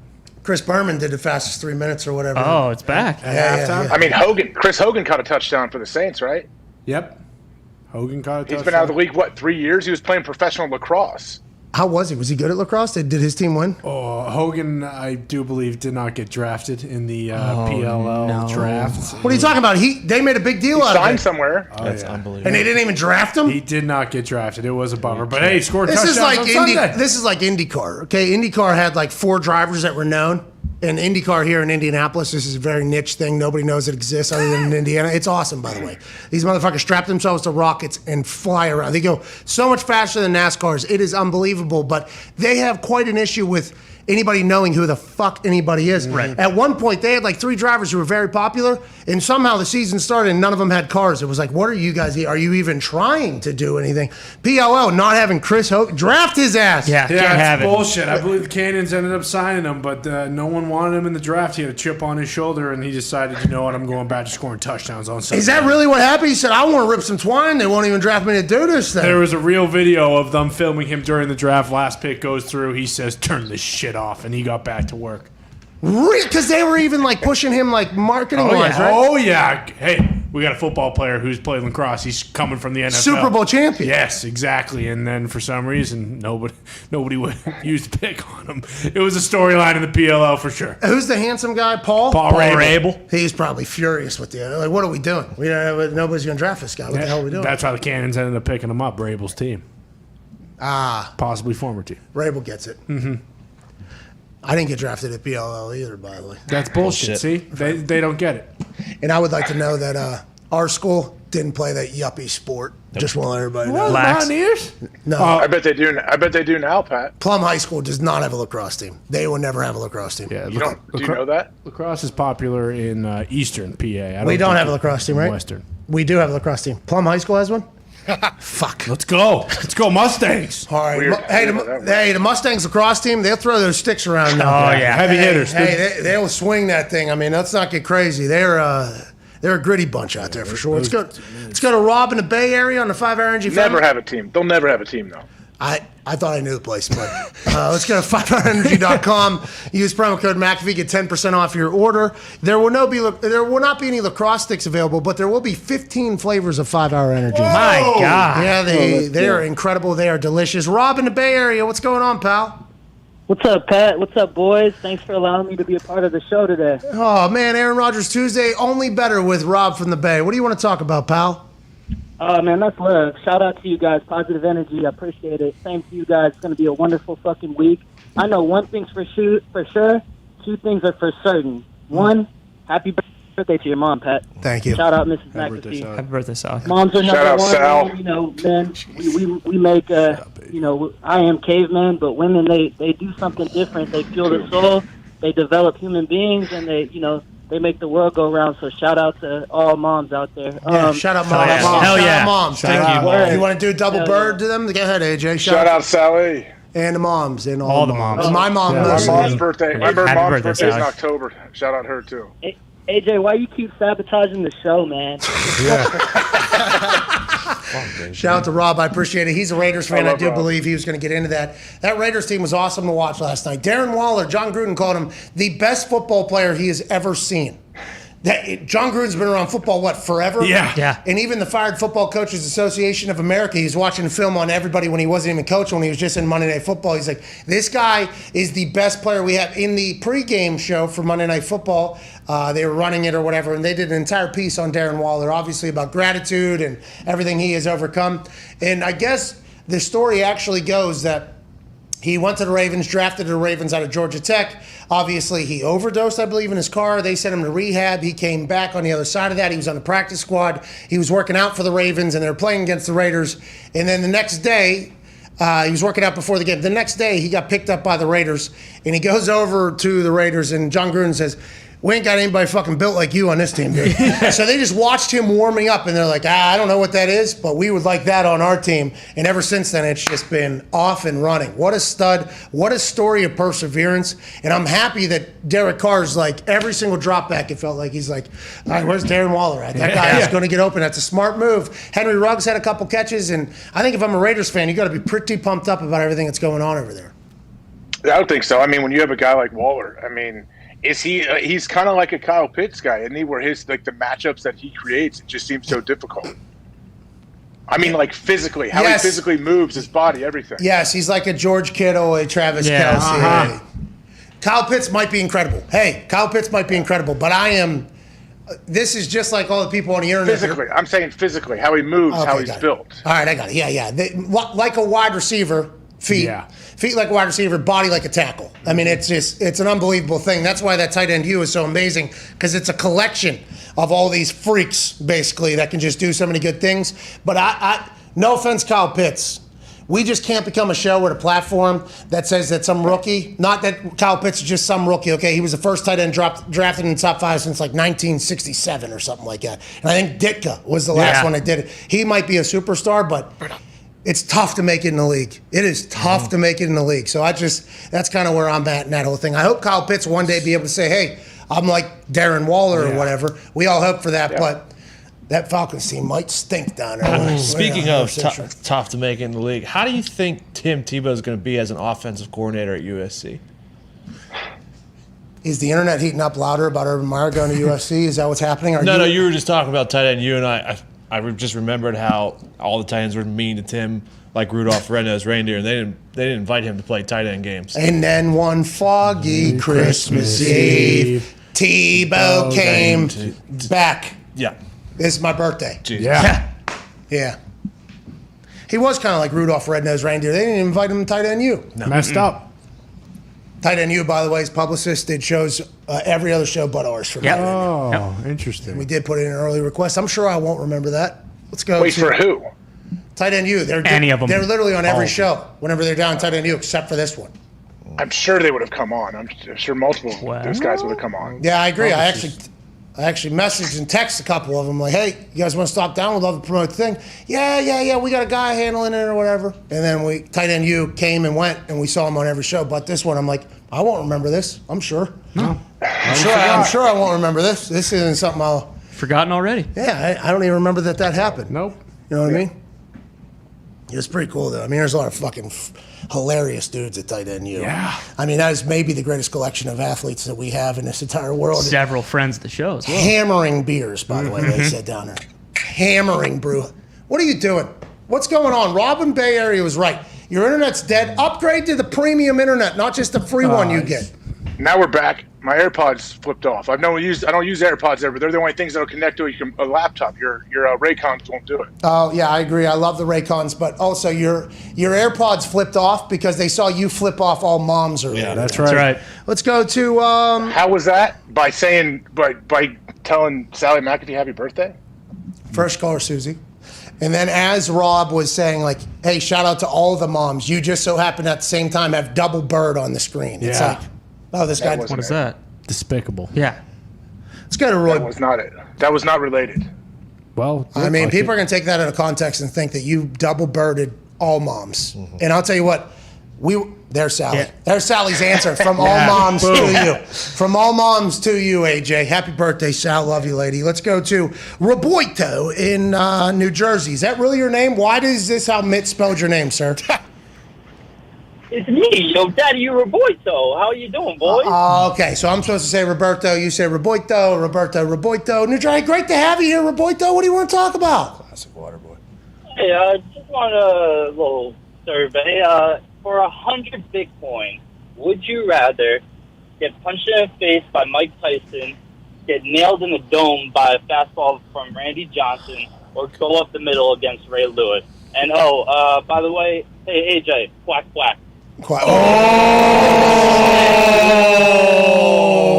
Are we in a dip right now? Or are we up on question. I don't know. It was dipping for a while. Because if we're down, I would like 100 to do whatever. Give me 100 of those things if we're down, because that thing's going to go, and this is going to become a pretty profitable venture pretty quick. It's dipping. It's dipping? Ooh. Oh, actually, no, I'm looking at the wrong chart. Oh, don't be looking at Ethereum. Either way, 100 Bitcoin, even if it's down or up, is going to be a great thing. I would do all three. Any one of those things I would do for 100 Bitcoin. Bingo. AJ did this for free for a long time. Yeah. I mean, I would obviously do it as well. Mike Tyson throws refrigerators still at this age. I get 100 Bitcoin though. I guess I can do one knockout. I guess in my I'm life. not getting hit in the head though. I'm not letting Randy Johnson hit me in the head with a baseball, because that could easily kill somebody. How about that ump last night getting hit in the head and then getting back and calling the rest of the game? A lot of grit in that umpire. When he retires, you get his ass in your beer league softball game. He's going to get it. AJ Hawk's in a hotel. I'm sitting here. We'll continue on YouTube, but on SiriusXM, Chris Mad Dog Russo will be on the other side of this 6-minute break. His show will be better than ours. We'll see you manana.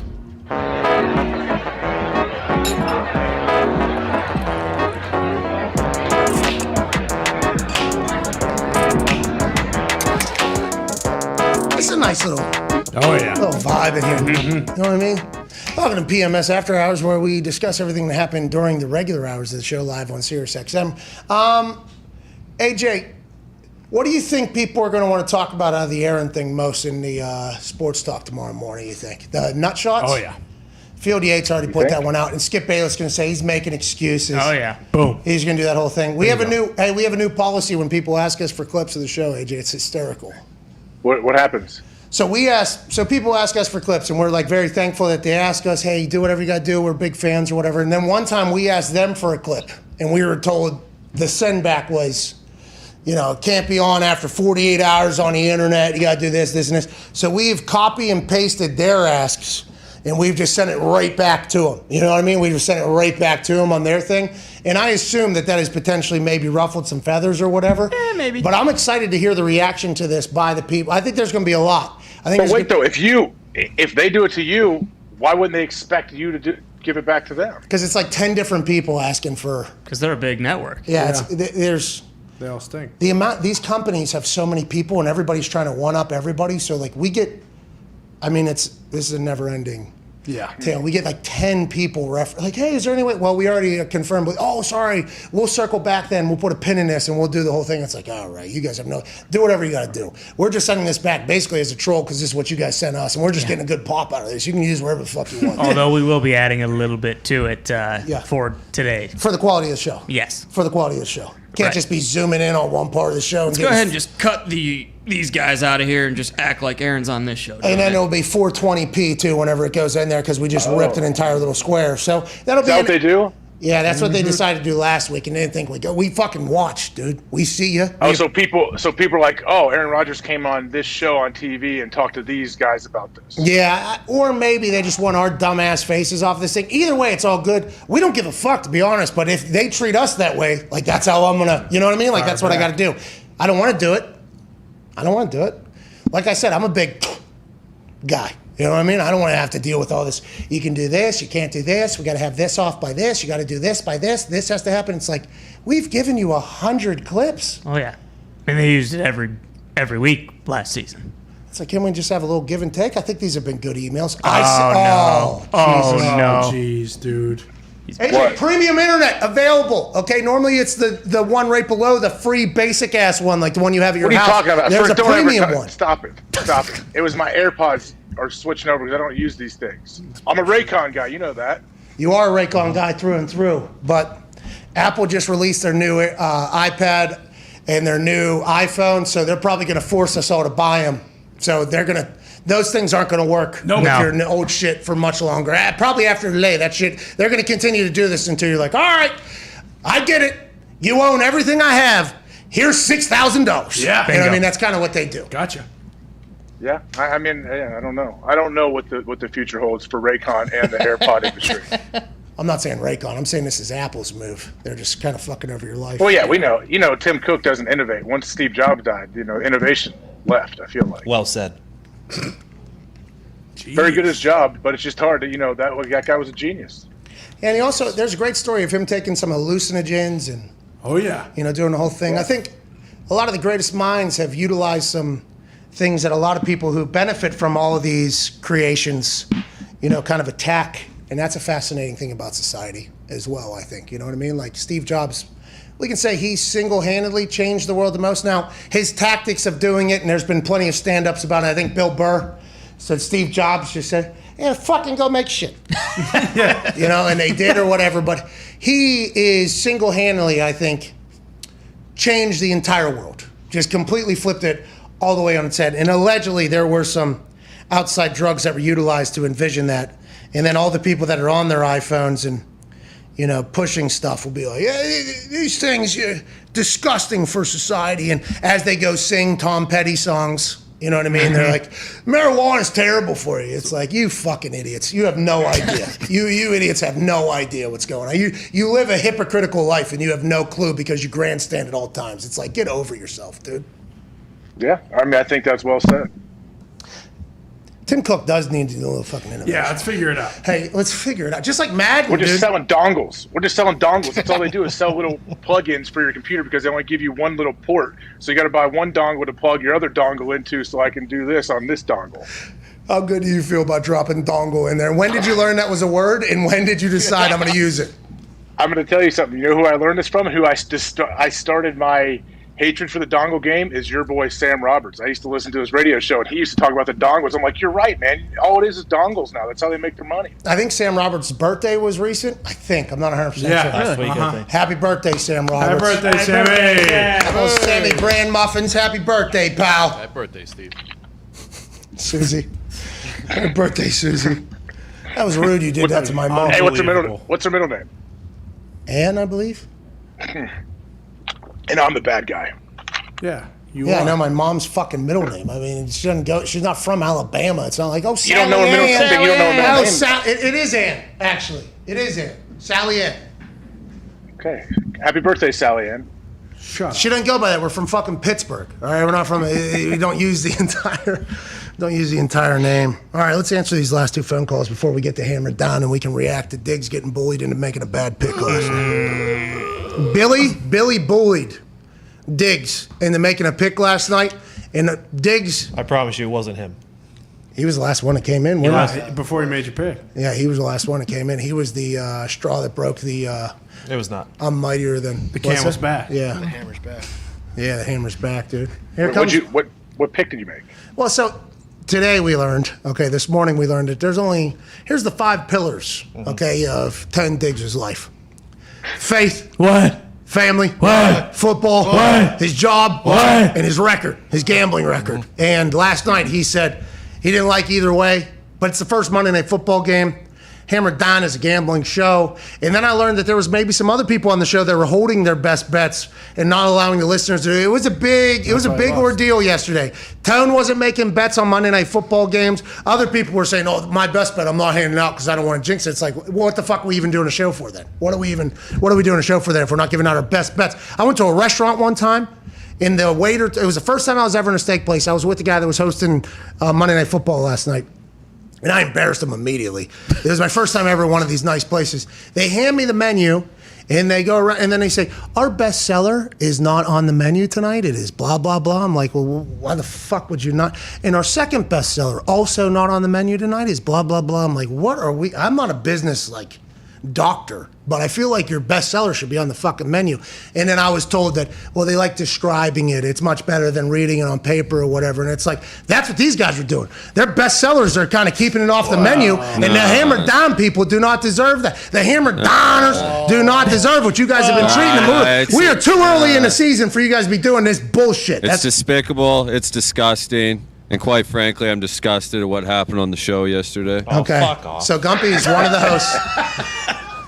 Diggs, is there? That's a lot. That's a lot. Canadians don't get mad, do they? Yeah, Gumpy too. I mean, Gumpy's pretty much the most relaxed guy. I'm the most positive guy you've ever met. Hey, pal. Oh, yeah. He's not toxic at all, pal. No. But you, Diggs, you did get bullied, and your record is being affected by that right now. Well, it's all I have in my life.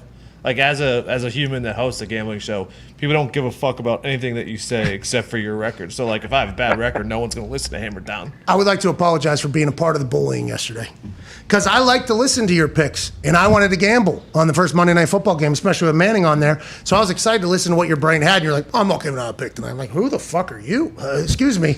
I'm planning on riding you to success here this evening, hopping on that Tone Diggs pony and cowboying my way to a successful night after a long weekend. And you're like, nah, I can't do it. And I'm like, I guess that's a responsible gambler, but that's not what we do around here. We Well, just the number win. one rule to being a successful gambler is don't bet every game. Yeah, except for primetime games. Yeah, that's the only game one. If I could be serious for a minute, the bullying was not the problem. Sometimes people deserve to be bullied. The real issue, was the man coming in, stealing everyone's joy, all their happiness every single time. Evan Fox coming in and jumping on the same side as Stone. I didn't know you had the Ravens as well, huh? Yeah, and I felt really good once I heard, and you guys all forced Tony to give a pick. He said, I'm on the Ravens too. And I was like, oh, this is awesome. Me and Tony, he's one of the best gamblers in the office. We got the Ravens tonight. I felt so good about it. And they should have won, by the way. Yeah. Should have. I mean, I guess we could go both sides of that tail. Yeah, and that's why I didn't want to take the game. All right, we'll hear more from the guy here in about 15 minutes. AJ, you want to answer these two phone calls or not? Yeah, hey, do you think OJ gets an interview for the USC job? It's a thought. You're out there. Fucking go find him. He's at that sports bar. He's just saying all the time at that same sports bar or that golf club. Why don't you go ask him? Hey, shout out Nick Moraldo for putting that thought in my head, by the way. What is it? What? How? Why? Is he out there shooting a commercial for Slapdick Whiskey? Maybe. You guys, are you? You smoking some Slapdick cigars? Just saying. Why? That would be nice. I would like to look him up. Hey, that was a pretty dark cigar, right? I mean, Connor was trying to tell me this as we were talking to JB last week at 9:30 a.m. his time. He had a Fat Boy in there. Oh, yeah. I mean, that's that guy. It's not my style. That's not my style. Those thick, dark cigars, those are not my thing. Smoking a Coke can at 9:30 in the morning. He went on like a 45-second run, and then he would just stop talking and put that thing in his mouth and look off. I just started dying. I'm like, this guy. Did you just start a war? I think you just started a war. They ain't gonna say shit. Put the cigar back in his mouth. Let's go to Austin in Texas. What? Austin? What? Hey, boys. Pat, AJ, the boys, shout out. Thanks for having me on. Shout out. Special shout out to Mrs. McAfee. Happy birthday. And if you don't mind, I'm just going to break some news real quickly here. Can we have a moment of silence for Norm Macdonald? Thank you. Die? Yeah, he did. He passed away, today. Yeah, I guess he had a long private battle with cancer, they're saying, and he has passed away. We will absolutely do a moment of silence for Norm Macdonald, the dry personality king. Thank you for your service, Norm. Thank you, Norm. That's terrible. Norm was amazing. Yeah, I would say that's right down your... I mean, yeah, like what Norm does, like he does not, he's not scared. Yeah. Ever. That sucks. It does suck. I respect too the fact that this was just a private battle. Oh, yeah. Like that's a very, you know what I mean? Mm-hmm. That's a shame. So he's been battling this. He's been battling this behind the scenes and never let anybody know. Yeah, the one headline I read is that it was a long private battle with cancer or something like that. So, I mean, I love the fact that even till the end, Norm was like, I don't want anybody to deal with mush. Like, hey, I'm just here to make people laugh or whatever. Like, rest in peace, Norm. We appreciate the hell out of you. Last phone call here on the 5-Hour Energy phone line. Let's go to Eli in Michigan. What's going on, pal? Hey, what's up? Just hanging, bud. How are you? Cool. I kind of feel bad because the guy before me already did a moment of silence, but a moment of silence for Carson Wentz because for the rest of the year he's going to be taking more sacks than a $5 whore. All right, Eli. I kind of feel bad, he says. After Norm? And I don't know who's is there defensive ends out there in the Motel 6s that are going on out there? No. He's talking. I mean, he's talking scrotum. Can guys get money? There's a lot happening for $5. You can get a Hansky. For sure. Really? Where? ZJ. I'm sure you could find a Hansky somewhere for $5. Someone needs a pack of USA Golds or something. Aren't you in LA, dude? Walk down the street, you get a Hansky for $3. All right. That's the show. All right, thanks, Eli, Michigan. Jesus. Is Carson in trouble? Eric Fisher's back this week. Zach Kiefer's reporting. Allegedly, the big-time left tackle is back in. We need him. I mean, Carson took a lot of shots. I couldn't even fathom if, Dunlap was obviously a game record. I commented on one of his posts, it's game day, and I said, hey, before the game, obviously, I said, sorry about what is about to happen to you guys. Welcome to Indy. I gave him like one of those. And then he told me, he acknowledged the speech for making them feel. So I wonder, if they heard my big dumb ass up there and they're like, why is that fucking guy talking about us like that? Let's go ahead and kill all these people. And they did. And I feel like maybe they generated all of their hate towards the left tackle. And that guy was just, he was just getting, he was getting it. So Eric Fisher's back. I am very happy and thankful. Let's go ahead and do it. Zach Kiefer of The Athletic is reporting. Yeah, but just like Taylor Lewan coming off an ACL and going up against Chandler Jones, you want Eric Fisher coming off a torn Achilles going up against Leonard Floyd and Aaron Donald in the same, night. I do worry that the Rams D-line is going to watch the film of the Seattle Seahawks D-line against this Indianapolis Colts offensive line and potentially, but it's going to be, I got faith in the boys.